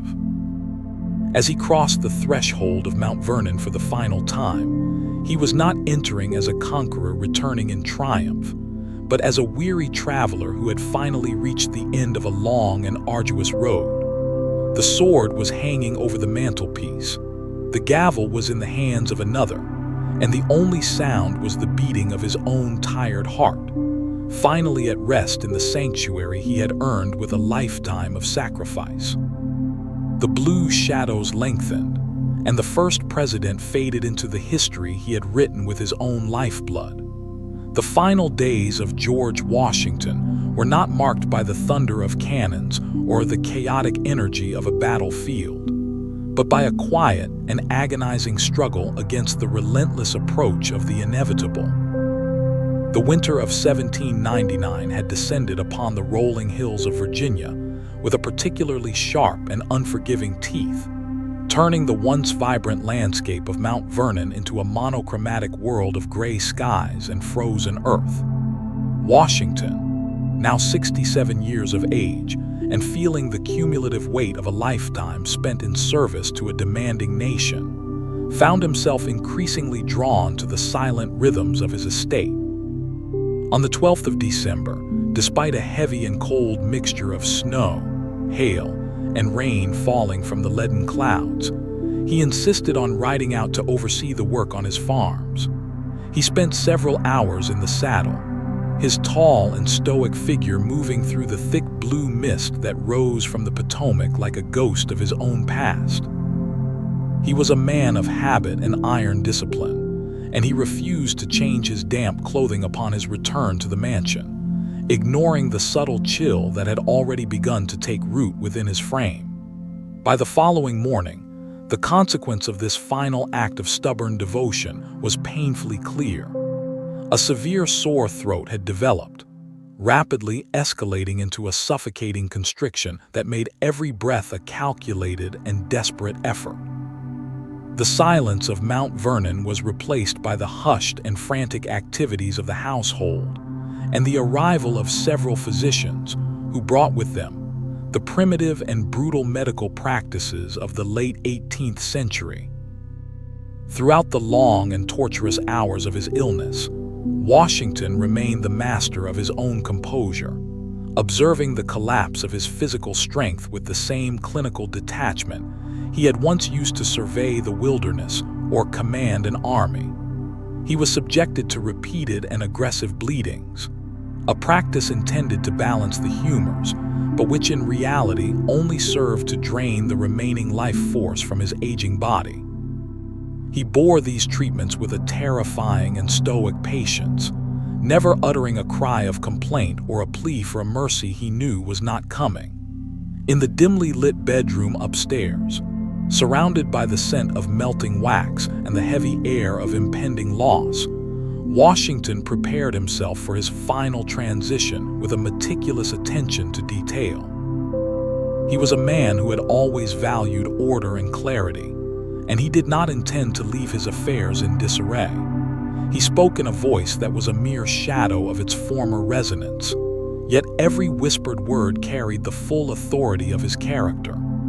He directed his final wishes to his loyal personal secretary and his beloved wife Martha, ensuring that his papers were organized and his vacillate was clearly understood. In one of his final and most significant acts, he included a provision to grant freedom to the enslaved people he personally owned after Martha's passing, a final, silent acknowledgement of the fundamental contradiction that had haunted his life and the life of the nation he had helped to birth. He was mapping the boundaries of his legacy even as the world of the living began to fade from his sight, As the evening of December 14th deepened toward the midnight hour, Washington felt the cold tide of death rising to meet him. He began to feel his own pulse, counting the rhythmic beats of his heart as they grew slower and more erratic, as if he were measuring the distance to an unknown shore. He looked toward his physicians and whispered that he was not afraid to go, his eyes reflecting a profound and serene peace that transcended the physical agony of his condition. He died as he had lived, with a quiet and unyielding dignity that demanded respect even from death itself. At approximately 10 o'clock, the great anchor of the American Revolution finally slipped beneath the surface of the dark river. The light in the window did not go out. It simply transformed from a mortal candle into an eternal star that would guide the nation through the centuries to come. The silence that settled over the frozen fields of Mount Vernon was absolute, a stillness that marked the closing of a monumental chapter in human history. The news of the death at Mount Vernon did not travel with the speed of light, but with the slow and mournful pace of a lone rider moving through the biting December wind, a messenger of shadow crossing frozen rivers and silent forests to deliver a truth that the nation was not prepared to hear. As the word reached the bustling streets of Philadelphia and the quiet taverns of New York, the vibrant energy of the young republic seemed to freeze in place, replaced by a hollow and collective intake of breath. George Washington was gone, and with him, the singular human anchor that had held the diverse and often discordant colonies together through the storms of war and the trials of governance had vanished. The chair at the head of the table at Mount Vernon was empty, but more terrifyingly, the chair in the heart of the American psyche was now a vacant void that no other man felt capable of filling. This was the moment of the great orphaning, the realization that the father of the nation had finally left his children to navigate the treacherous waters of history on their own. In the halls of government, the silence was more profound than any debate had ever been. Men who had once clashed with fierce ideological passion now found themselves united in a shared and paralyzing grief. They stood in small groups beneath the flickering candlelight, their voices hushed as if speaking too loudly might disturb the monumental legacy that was now passing into the realm of myth. Every citizen, from the wealthiest merchant in the north to the poorest farmer in the southern frontier, felt a personal loss that transcended politics. It was as if the sun had set, and the nation was now forced to find its way in the monochromatic blue twilight of a world without Washington. The empty chair became a symbol of a fragile stability that was suddenly threatened by the absence of its chief architect. They began to wonder if the Constitution he had helped to craft could survive without the moral gravity of his physical presence to ground it. The mourning was not merely an act of public ceremony, but a deep and visceral psychological shift.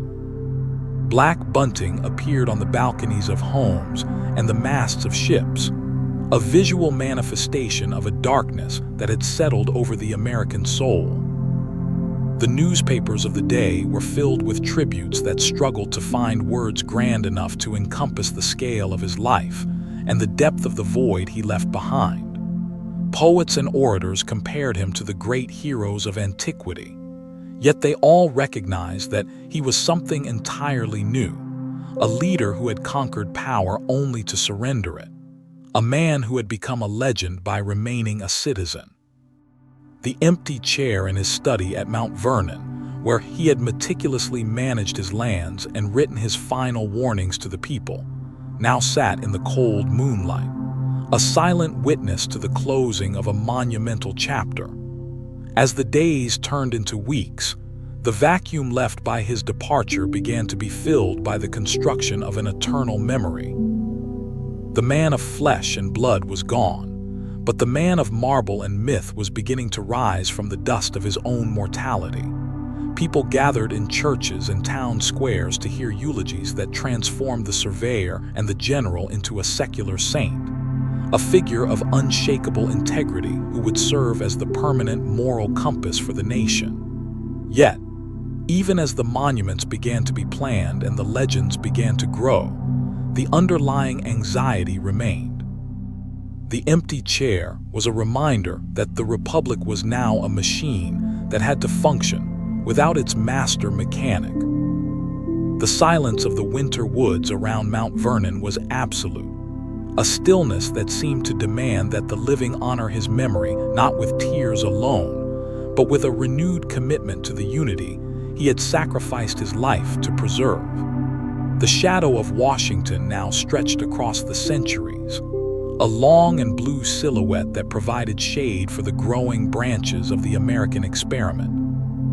He was no longer a person who could be consulted or a leader who could be followed into battle. He was a standard, a measure of character against which all future leaders would be judged and found wanting. The empty chair was the ultimate challenge left to his successors, a challenge to lead without the crutch of his authority, and to prove that the principles of liberty were stronger than the men who defended them. As we look back at that cold December of 1799, we see the birth of a permanent legacy that would endure as long as the rivers flowed and the mountains stood.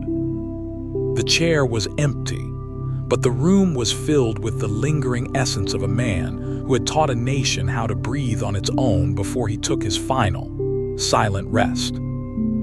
The transition from a man of flesh and blood into a pillar of eternal marble did not happen in the blink of an eye, but through the slow and steady accumulation of collective memory across the decades following his final rest at Mount Vernon. As the 19th century unfolded, the young nation realized that the memory of George Washington needed a physical anchor in the heart of the federal city that bore his name, a structure that would mirror the monumental scale of his character and the unshakable nature of the republic he had founded. The idea for a great monument was born from a desire to create a needle of stone that would sew the earth to the sky, a testament of white marble that would rise above the political squabbles and the fleeting dramas of human life. It was to be an obelisk, an ancient and timeless form that whispered of eternity and the divine order that Washington had always seemed to embody during his years of command and governance. The silence of the stone was designed to match the stoic silence of the man who had led a revolution without ever seeking a crown. The construction of the Washington Monument began in 1848, a labor of immense logistical and symbolic significance that would eventually span several generations of American life. Imagine the scene at the center of the capital city, a vast construction site shrouded in the thick blue mist of the Potomac lowlands, where massive blocks of marble were hauled by steam and muscle to be placed one upon the other in a slow and rhythmic dance of architecture. Every stone added to the structure carried the weight of a nation's gratitude, and many were donated by states, cities, and even foreign nations who recognized Washington as a global champion of human liberty. Yet, the construction was not a seamless journey. It was interrupted by the gathering storms of civil war and the internal divisions that Washington himself had so prophetically warned against in his final farewell. For years, the monument stood as a broken and unfinished stump, a haunting reminder that the unity of the Republic was as fragile as it was precious. The gray line where the marble changes color halfway up the obelisk remains to this day as a permanent scar of that era, a silent witness to the trials that the nation had to endure before it could finally complete the tribute to its father. When the capstone was finally placed in 1884 and the monument was dedicated, it became the tallest structure in the world, a piercing white silhouette against the deep midnight blue of the American sky. It was more than just a feat of engineering. It was a psychological landmark that provided a sense of continuity in a world of rapid and often chaotic change. Washington had been transformed into an abstraction of integrity and selfless service, a figure whose shadow now stretched across the entire continent and beyond the sea. The monument did not have a statue of him at its summit because it did not need one. The purity of the lines and the immense scale of the stone were enough to evoke the essence of a man who had become the very breath of a democracy. People would gather at its base in the cold moonlight, looking up at the summit and feeling a sense of absolute insignificance against the vastness of the history it represented. The marble was a shield against the erosion of time, a material guarantee that the principles of Lexington and Yorktown would never be forgotten as long as the stone remained standing. As we observe the monument in our mind's eye, rising from the swirling ground mist like a ghostly sentinel, we recognize that the legend of Washington has become a part of the landscape itself. He is no longer just a historical figure found in the pages of books. He is the horizon, the standard, and the silent judge of all those who follow in his footsteps. The marble monument is the physical manifestation of the first in war, first in peace, and first in the hearts of his countrymen sentiment that has defined his place in history. It stands in the center of the city as a permanent moral compass, its shadow moving across the halls of power with the rhythmic and inevitable pace of time. The stone does not speak, yet it carries the echoes of 1,000 speeches and the prayers of millions who seek a leader with even a fraction of his unyielding character. Listen to the wind as it whistles around the sharp edges of the marble peak, for it is the sound of a nation's soul anchored to the memory of the man who gave it life. The shadow of George Washington did not stop at the shores of the Atlantic, but stretched across the deep blue expanse of the ocean like a colossus striding between worlds. While his physical body rested in the quiet earth of Mount Vernon, wrapped in the silence of the Virginia woods, the idea of Washington, the concept of a victorious general who voluntarily returns his sword to the people, became a highly contagious philosophical force that began to destabilize the ancient monarchies of Europe. In a world that had known only the absolute rule of kings and emperors for millennia, the success of the American experiment and the stoic character of its leader served as a blinding beacon of possibility. The news of his voluntary retirement in 1796 struck the royal courts of the Old World with the force of a seismic tremor. It was an act so alien to the nature of power as they understood it that many initially refused to believe it was true. In the blood-soaked streets of Paris during the chaotic early days of the French Revolution, his name was whispered as a talisman of liberty, a symbol of what a revolution could achieve if it were tempered by virtue and discipline, rather than consumed by rage. The Marquis de Lafayette, his spiritual son and former aide-de-camp, sent Washington the heavy iron key to the Bastille prison shortly after it fell, a tangible piece of fallen tyranny that crossed the sea to rest on the desk of the man who had inspired its destruction. Yet, Washington watched from afar with a heavy heart as the French experiment descended into the madness of the guillotine and the reign of terror, proving just how rare his own brand of restrained leadership truly was. Even Napoleon Bonaparte, the great conqueror who sought to remake the world in his own image, recognized the unique moral gravity of the American president. When news of Washington's death reached France, Napoleon ordered a national period of mourning and later remarked that while he himself would go down in history as a Caesar who seized power, Washington would be remembered as something far greater, a Cincinnatus who knew when to let it go. Further south, across the dense jungles and towering Andes of the crumbling Spanish-American Empire, the echo of his life resonated with profound power in the hearts of a new generation of libertadors. Men like Simón Bolívar and José de San Martin looked north and saw in Washington not just a brilliant military strategist who could defeat a superpower with a ragtag army, but a moral compass for nation building. He was their North Star in the darkness of colonial rule, living proof that an indigenous army of farmers and merchants could break the heavy chains of European dominance and establish a government based on the consent of the governed. They carried his image in lockets around their necks and his principles in their hearts as they rode into desperate battles that would eventually redraw the map of an entire continent. Washington had become something more than just an American founder by the early 19th century. He was now the universal archetype of the Republican hero. In a historical landscape littered with the wreckage of leaders who turned republics into empires for their own aggrandizement, Washington stood almost entirely alone. His global echo was not the thunderous noise of conquest or the clash of expanding borders, but the quiet, persistent resonance of a revolutionary idea.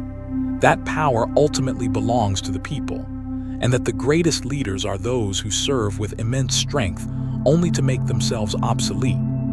This was the silent export of the American Revolution, a message carried on the winds of change to every corner of the globe where men dreamed of being free from the arbitrary will of masters. To understand the full measure of George Washington is to confront a profound and haunting paradox that sits at the very heart of the American foundation, a contradiction as vast as the continent itself and as deep as the shadows of the Virginia woods. He was the man who broke the chains of an empire and led a nation to the light of liberty. Yet he remained until his final breath a master of men held in the crushing grip of lifelong bondage. This is the story of the Flawed Titan, a leader of immense moral weight who found himself entangled in a systemic evil that he could neither fully embrace nor successfully dismantle during his lifetime. The white marble of his legend is permanently veined with the dark reality of Mount Vernon, where the serene beauty of the Potomac landscape was maintained by the forced labor of hundreds of individuals who possessed no legal claim to their own lives or the fruits of their toil. Washington did not enter the world as a revolutionary against the institution of slavery. He was born into a society where the ownership of human beings was as woven into the social and economic fabric as the planting of tobacco and the measuring of land. From his early youth, he viewed the enslaved people on his estate with the detached and cold eyes of a businessman, focusing on productivity, efficiency, and the maintenance of order. He was known as a stern and demanding master, one who expected the same iron discipline from his laborers that he demanded of his soldiers and himself. In the early years of his adulthood, his letters reflect a man concerned with the logistics of forced labor rather than the morality of it, seeing his human property as a vital but often frustrating component of his agrarian ambition. The silence of the fields at Mount Vernon was a silence born of exhaustion and the absence of choice, a stark contrast to the soaring rhetoric of freedom that Washington would eventually champion on the global stage. Yet the fires of the Revolutionary War began to ignite a slow and agonizing transformation within Washington's own conscience. As he led a ragtag army against British tyranny, he began to see the glaring hypocrisy of a people fighting for their own liberty while denying it to others. He watched with a growing sense of unease as thousands of black soldiers joined the Continental ranks, proving their courage and loyalty in the blood-soaked snow of Monmouth and the trenches of Yorktown. His close association with young idealists like the Marquis de Lafayette and Alexander Hamilton, both of whom were vocal critics of slavery, forced him to confront the moral rot at the center of the new republic. Lafayette, in particular, challenged his mentor to consider a world where the principles of the revolution were applied universally, a challenge that Washington received with a heavy and thoughtful silence. He began to write privately of his desire to see slavery abolished by legislative authority. Yet, he remained paralyzed by the political and economic consequences that such a move would unleash upon the fragile Union. The final years of his presidency and his retirement were marked by a deepening internal struggle that reflected the divisions of the nation he had fathered. He was a man trapped between his personal integrity and his public duty, fearing that a direct confrontation with slavery would cause the Southern states to shatter the Union before it had even begun to solidify. He became an owner who no longer wished to own, yet he continued to manage his estate with the same rigorous attention to detail, caught in a web of legal and financial complexities that tied his hands. The tragedy of Washington was his inability to bridge the gap between his private enlightenment and his public action while he still held the power of office. He saw the storm gathering on the horizon, the inevitable conflict that his successor would eventually have to face, but he could not find the path to avert it without risking the immediate collapse of the American experiment. In the final act of his life, however, Washington attempted to provide a path toward a different future through the cold and formal words of his last will and testament. He made the unprecedented decision to grant freedom to the enslaved people he owned personally, stipulating that the manumission should take place after the death of his wife, Martha. He provided for the education of the young and the support of the elderly among them, a final and significant gesture that stood as a silent rebuke to the institution he had served his entire life. It was not a total resolution of the paradox, as many individuals remained bound to the Custee's estate through complex legal ties, but it was a monumental statement from the most respected man in America. As we look at the blue mist settling over the slave quarters at Mount Vernon, we see a man who was both a liberator and a captor, a titan whose greatness was tethered to a system of immense cruelty. The flaw does not erase the glory of his achievements, but it provides a necessary and humanizing depth to his legend, reminding us that even the most luminous stars of history carry the shadows of the world from which they rose. The true measure of George Washington's life is not found in the cold marble of his monuments or the painted canvas of his portraits, but in the living, breathing machinery of the government he helped to forge from the raw materials of revolution and philosophy. As the fog of the 18th century lifted and the new republic moved tentatively into an uncertain future, it became clear that Washington's greatest achievement was not the battles he won in the field, but the institutions he left behind that were strong enough to survive his absence. He was the master architect who understood that for a house of liberty to endure the inevitable storms of human ambition and factionalism, it must be built upon a foundation of laws rather than the personality of a single individual.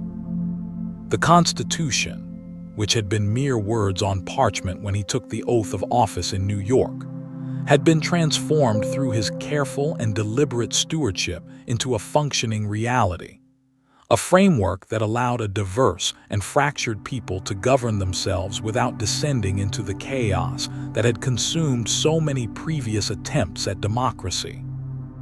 The most profound component of this legacy was the precedent of the peaceful transfer of power, a concept so radical in its time that it seemed almost contrary to human nature.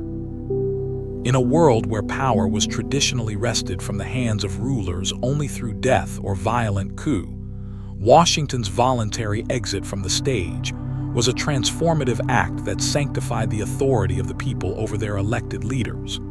By stepping down not once, but twice, first as a victorious general, and then as a beloved president, he embedded the principle of term limits and civilian control of the military deep into the political DNA of the nation. This silent tradition, observed faithfully by his successors in the shadow of his example, became the ultimate safeguard against the rise of tyranny Every 4 or 8 years, as the helm of state changed hands without bloodshed, the ghost of Washington stood as a silent guardian, reminding the nation that the office is always greater than the man who temporarily occupies it. Yet, the legacy of liberty that Washington bequeathed to the world was not a finished product, but a complicated and often troubling work in progress. The institutions he built were robust, but they were also imperfect, carrying within them the deep flaws and contradictions of the era in which they were created. The immense shadow of slavery, which he wrestled with privately but ultimately failed to dismantle publicly, remained a poisonous toxin within the bloodstream of the body politic, a ticking time bomb that would eventually explode in a cataclysm of civil war. Washington's legacy is therefore not just a celebration of triumphant democracy, but also a sobering reminder of the immense difficulty of aligning national practices with universal ideals. He provided the compass and the map, but he left it to future generations to navigate the treacherous terrain toward a more perfect union. As we look out over the landscape of modern democracy, faintly illuminated by the cold blue light of history, we see that Washington's influence has become part of the very air we breathe. His legacy is found in every ballot cast by a free citizen, in every peaceful protest protected by law, and in every moment where the rule of law triumphs over the arbitrary will of the powerful. He is the silent standard against which all modern leadership is measured, a reminder that true greatness lies not in the accumulation of power, but in the disciplined service of a cause greater than oneself. The marble monuments may eventually crumble to dust under the relentless grind of time, but the idea of Washington, the concept of a free people governing themselves under a canopy of laws, remains as durable as the mountains and as expansive as the oceans that surround the continent he helped to bring into being. In the grand and chaotic theater of the American Revolution, filled as it was with brilliant philosophers, fiery orators, and cunning political strategists, it is easy to get lost in the noise of competing voices and conflicting visions. Yet, if one were to remove a single figure from this complex equation, if George Washington had fallen to smallpox in Barbados in his youth, or if a French bullet had found its mark in the Ohio Valley, the entire structure of the American founding would almost certainly have collapsed into a fractured mess of warring states and failed dreams. He was not the most intellectually gifted of the founders. He possessed neither the towering philosophical mind of Jefferson nor the intricate constitutional genius of Madison. He lacked the rhetorical fire of Patrick Henry and the financial wizardry of Hamilton. Yet, Washington possessed something far rarer and infinitely more valuable in a moment of supreme crisis: a monolithic character that served as the gravitational center for an entire continent teetering on the edge of the abyss. He was the indispensable man not because of what he knew, but because of who he was. His physical presence alone was a stabilizing force. Standing over 6 feet tall in an era of smaller men, he moved with a natural grace and a commanding dignity that instantly silenced rooms and inspired awe on the battlefield. In the deepest valleys of despair, when the army was starving at Valley Forge or mutinying at Newburgh, it was not great speeches that held the line, but the sheer, silent visibility of Washington himself. He was a living monument to endurance, a man who absorbed the fears and anxieties of a young nation and refracted them back as steady resolve. His stoicism was not an absence of feeling, but a deliberate and disciplined mastery over his own passions, a public performance of unbreakable will that convinced thousands of freezing soldiers that the cause was not lost as long as he remained in the saddle. He was the anchor in a hurricane, the one fixed point in a world turned upside down by revolution. Perhaps his most critical role was that of the great unifier in a land deeply divided by geography, culture, and economic interest. The American colonies were not a natural nation. They were a loose collection of distinct societies that were often as suspicious of one another as they were of the British crown. A New England merchant had little in common with a Virginia planter or a Carolina backwoodsman. Only Washington, with his unique background as a Virginian who had served extensively in the North and West, possessed the universal respect necessary to bridge these chasms. He was the only man whom a Massachusetts fisherman would follow into battle, and whom a South Carolina rice farmer would trust with the presidency. His very person embodied the fragile idea of union before the legal structures of the Union even existed.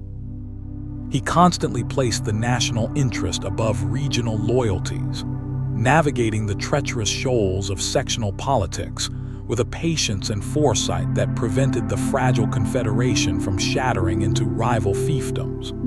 The ultimate paradox of his indispensability lay in his relationship with power.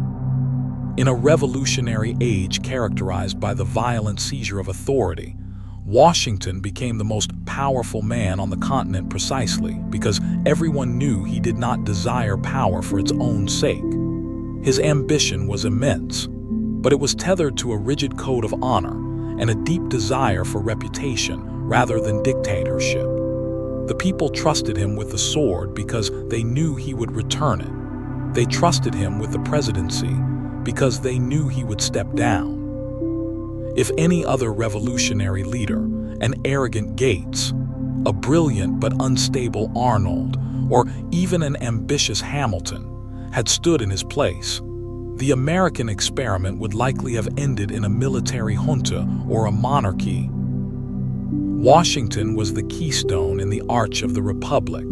Without him, the opposing pressures of liberty and order would have caused the entire structure to crumble into dust before it was even finished. He was the necessary man, the singular human bridge across which a colonial people traveled to become a sovereign nation. While George Washington is immortalized in history as the man of the sword and the gavel, there existed a quieter and more contemplative dimension to his character that was equally vital to the long-term survival of the American experiment. He was the Silent Patron, a man who understood with a surveyor's clarity that a nation cannot be sustained by military victory or political structure alone. It requires a flourishing culture of intellect, a robust infrastructure of physical connectivity, and a deep commitment to the practical sciences. Washington looked across the vast and untamed wilderness of the North American continent and saw not just a collection of trees and rivers, but a canvas for a new kind of civilization that would be defined by its internal improvements and its intellectual vigor. He moved through the world with a restless desire to build, to plant, and to educate, believing that the ultimate strength of a republic lay in the enlightened minds and the physical unity of its citizens. His support for these endeavors was often subtle and behind the scenes, yet it flowed through the early life of the nation like a steady and nourishing current. His vision for the physical binding of the nation was perhaps best exemplified by his lifelong obsession with the Potomac River and the creation of a sophisticated system of canals and roads.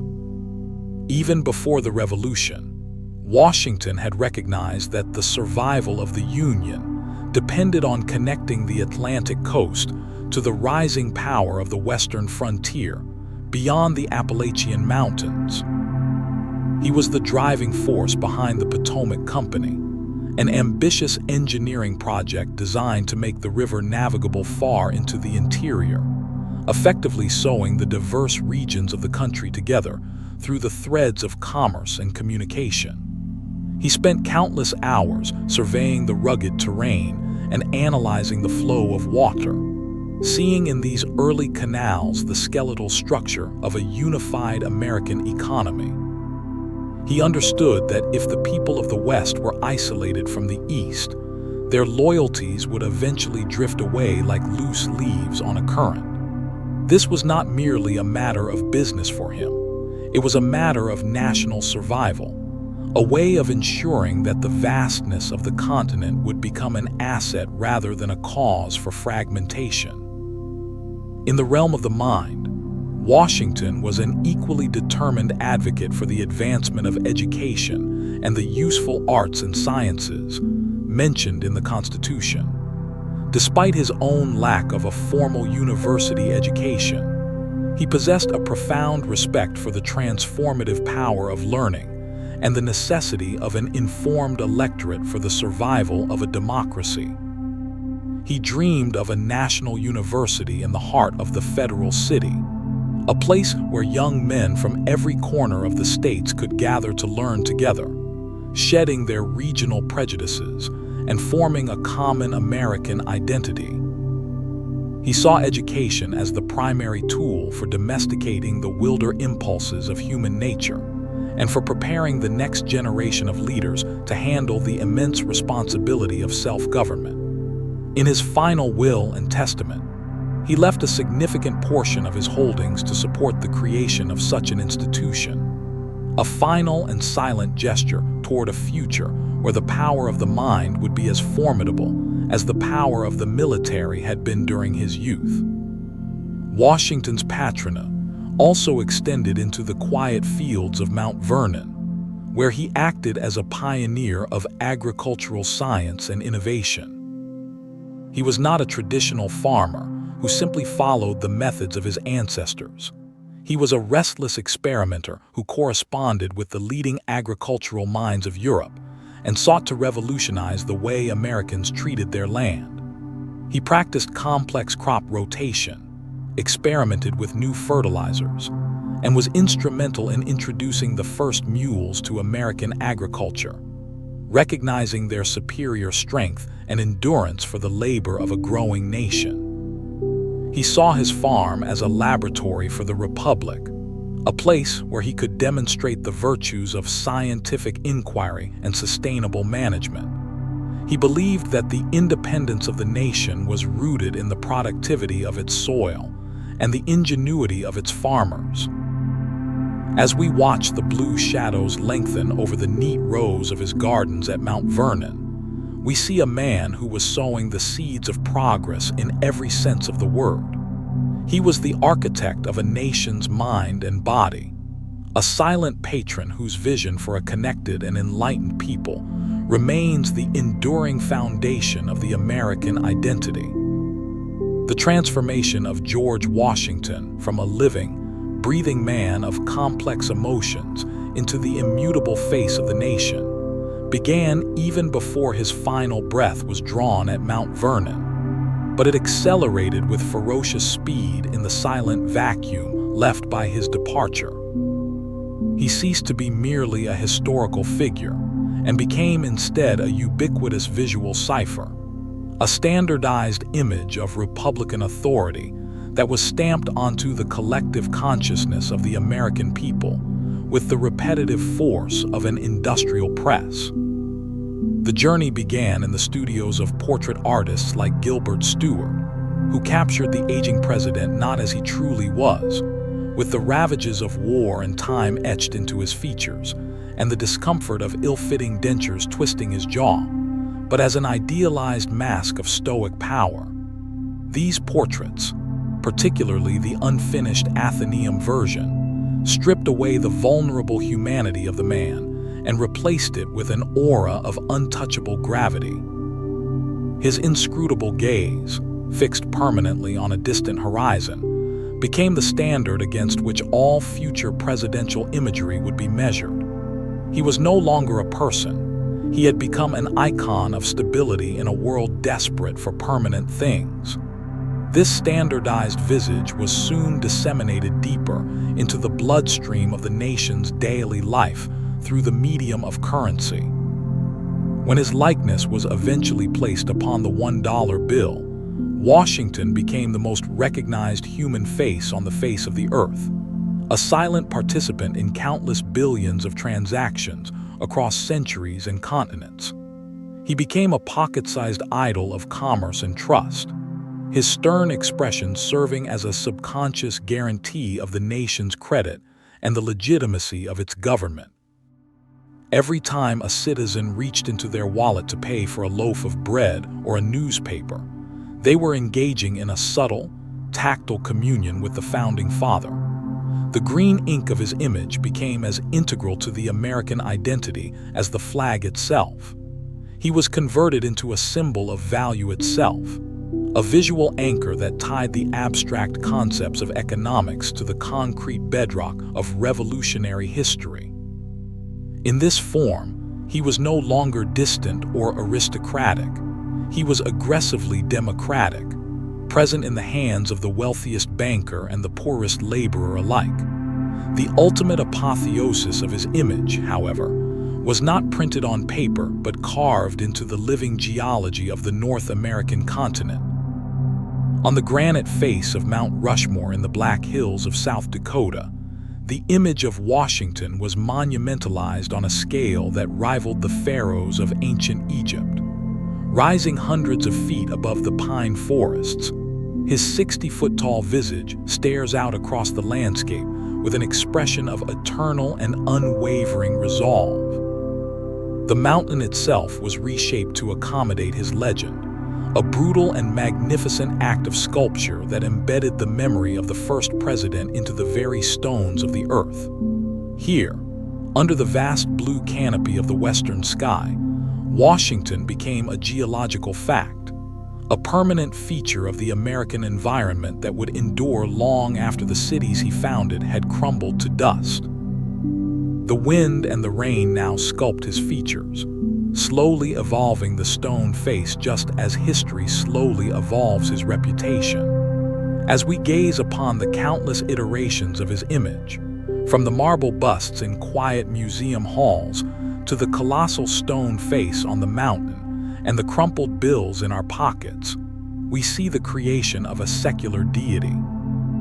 The real Washington, the man of intense passions and deep flaws, has been almost entirely obscured by the visual mythology we have constructed around him. We have created a mask of perfect virtue and placed it over the complex reality of his life, because a young and often turbulent nation needed a calm and unshakable father figure to look up to. His face is the mirror in which America prefers to see itself, determined, noble, and enduring.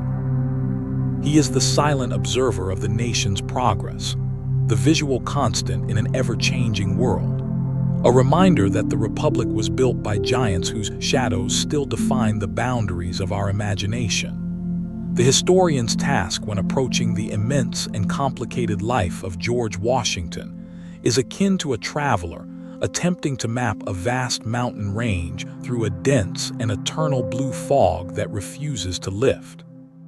For more than 2 centuries, the man of flesh and blood has been gradually obscured by a thick layer of hagiography and secular sainthood that makes it nearly impossible to touch the true pulse of his humanity. We have turned him into a statue before we ever truly understood him as a person. And the great dilemma for the modern scholar is to determine exactly where the mortal ends and the marble begins. The primary obstacle is the early and aggressive myth-making that began almost immediately after his death, led most famously by figures like Parson Weems. It was Weems who fabricated the charming but ultimately damaging story of the cherry tree and the inability to tell a lie, a fable that reduced a complex and strategically brilliant leader into a 2-dimensional moral caricature for children. This myth-making served a vital purpose for a young nation in desperate search of an anchor. But for the historian, it represents a wall of white noise that must be dismantled with surgical precision if we are to find the man who actually breathed and struggled at the center of the storm. The silence of Washington is perhaps the greatest barrier of all to true historical understanding. Unlike his contemporaries Thomas Jefferson or John Adams, who spilled millions of words onto paper detailing their every doubt, resentment, and intellectual flight, Washington remained profoundly guarded and intensely private. He understood that in the high-stakes theater of revolution and nation-building, his reputation was his most powerful weapon, and he protected it with a fierce and unrelenting vigilance throughout his entire adult life. He spent his final years at Mount Vernon carefully organizing and even editing his own papers, aware that he was not just documenting a life, but constructing a permanent legacy for future generations to study and follow. He was a man who lived behind a mask of command, a mask so well-fitted and so consistently worn that it eventually became almost indistinguishable from his true face. To find the real Washington is to look for the tiny cracks in this mask, the moments of sudden and terrifying temper that shocked his aides, the rare flashes of vulnerability in letters to his wife Martha, or the deep anxieties about his own intellectual inadequacies that he shared only with his closest confidants in the dead of night. Furthermore, the historian must navigate the ideological distortions that have claimed Washington for every possible political cause over the centuries. He has been portrayed as a radical revolutionary, a conservative aristocrat, a champion of states' rights, and the ultimate architect of federal power. Because he often spoke in broad and measured principles rather than specific policy prescriptions, his image has become a vessel into which every generation pours its own fears, prejudices, and aspirations. To strip away these layers of modern interpretation is to confront a man who was deeply rooted in his own time and place, a Virginia planter who was as concerned with the quality of his wheat and the health of his livestock as he was with the stability of the Republic. The dilemma is not just in finding the cold facts of his life, but in capturing the essence of a man who deliberately chose to remain enigmatic for the good of his country. He knew that a legend is far more durable and unifying than a mere man could ever be, and he willingly sacrificed his personal identity to become the singular symbol that the revolution required. The physical reality of Washington also presents a challenge to the modern imagination.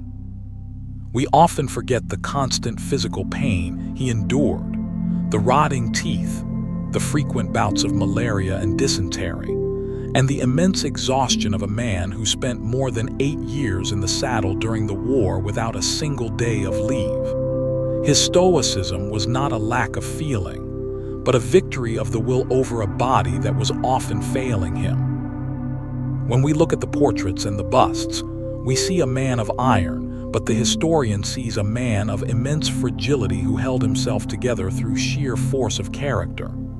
This is the true story we must tell. The story of a man who struggled with his temper, his doubts, and his physical limitations, yet managed to project a sense of absolute stability for a nation that had none. The blue mist of history is not an accident. It was a deliberate choice made by Washington himself, who understood that for the American experiment to survive, its father had to be more than a man. He had to be an idea. The presidency of the United States is an office defined not just by the legal language of the Constitution, but by the immense and lingering shadow cast by the man who first occupied it.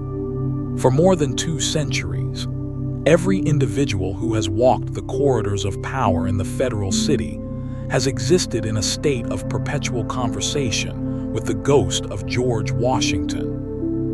He is the unvoiced standard against which every act of leadership is measured, a silent presence in the Oval Office that demands a level of integrity and self-sacrifice that remains almost impossible for ordinary mortals to achieve. His shadow is not a dark or oppressive weight, but a long and blue silhouette of Republican virtue that provides a moral canopy for the nation's ongoing experiment in self-government.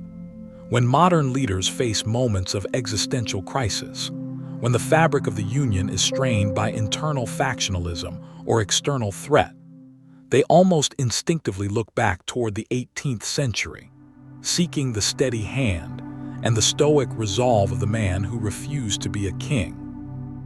Washington's influence has become the unwritten common law of American political character, a set of behavioral expectations that have proven to be more durable than any legislative decree. Perhaps the most potent aspect of this shadow is the prophetic nature of his final warnings to the nation. In his farewell address, which has become a secular scripture for the American people, Washington spoke across the centuries to warn against the baneful effects of the spirit of party, predicting with chilling accuracy how hyperpartisanship would eventually distract the public councils and enfeeble the public administration. He foresaw a world where regional loyalties and ideological blindness would threaten to undo the unity he had sacrificed his life to build. Today, as the nation grapples with the very divisions he described so vividly, his shadow on the wall seems to grow larger and more urgent. He remains the only figure in history who can still command a moment of shared silence in a fractured political landscape. His warnings about foreign entanglements and the necessity of maintaining a national character independent of European intrigues continue to shape the grand strategy of the Republic, serving as a constant reminder that the ultimate strength of a nation lies in its internal cohesion and its adherence to universal principles rather than fleeting alliances. The shadow also manifests in the rigid adherence to the precedents he established regarding the relationship between the military and the state. Washington's most enduring gift to democracy was the sanctification of civilian control over the armed forces. Every time a general bows to the authority of an elected president, or every time the military remains neutral during a contentious transfer of power, the spirit of Newburgh and Annapolis is invoked. He created a professional culture that views the sword as a servant of the law rather than its master, an achievement that remains the envy of the world and the bedrock of American stability. His shadow is the silent guardian of the peaceful transition, a reminder that the power of the office is a temporary trust granted by the people, not a permanent possession won by force. This tradition is the invisible armor that protects the Republic from the rise of a modern Caesar, a legacy that is reaffirmed every time a leader voluntarily steps aside for their successor. As we watch the blue twilight settle over the monuments and the halls of power in Washington, D.C., we realize that the city is not just named after the man, it is haunted by his expectations. The shadow on the wall is a mirror in which the nation is forced to confront its own failings and its own potential for greatness. Washington provides the archetype of the great unifier, the leader who stands above the fray to hold the center together when the edges begin to fray. While he was a man of his own time, his leadership standards have become timeless, transcending the specific issues of the 18th century to become universal requirements for any who seek to lead a free people. The shadow remains because the work he began is never truly finished. The Republic is a process, not a destination. And the guidance of the first president is as necessary in the 21st century as it was in the days of the Continental Congress. Listen to the echoes of his warnings in the modern debates and the steady pulse of his influence in the institutions of the law. For the shadow of Washington is the enduring light of the Republic itself. The journey of George Washington, which began in the red clay of Virginia and traveled through the fires of revolution and the complex birth of a republic, finally reaches its conclusion not in a grave, but in a state of eternal watchfulness over the nation he brought into being. As we look across the darkened waters of the Potomac toward the quiet hills of Mount Vernon, we realize that we are not merely visiting a historical site, but standing in the presence of a living legacy that has become the very heartbeat of the American experiment. The man who once rode through the frozen nights of the Delaware and the humid summers of Philadelphia has been transformed by the relentless passage of time into the Eternal Sentinel, a silent figure who stands at the intersection of history and myth, guarding the principles of liberty with the same unyielding integrity that defined his physical life. The blue mist that rises from the river is no longer just a weather pattern. It is the atmospheric manifestation of his spirit, a calming and steadying force that continues to provide the moral oxygen for a democracy that is always in the process of becoming. In this final hour of our journey, we reflect on the immense silence that Washington chose as his primary mode of leadership. He was the man who spoke most loudly through his actions, demonstrating that true power is not found in the volume of one's voice, but in the weight of one's character. He taught a nation that the ultimate victory is the conquest of oneself, and that the greatest service a leader can provide is to know when to step back and let the people find their own way. The silence of his tomb at Mount Vernon is not the silence of the dead, but the deep and contemplative silence of a foundation that supports a vast and complex structure.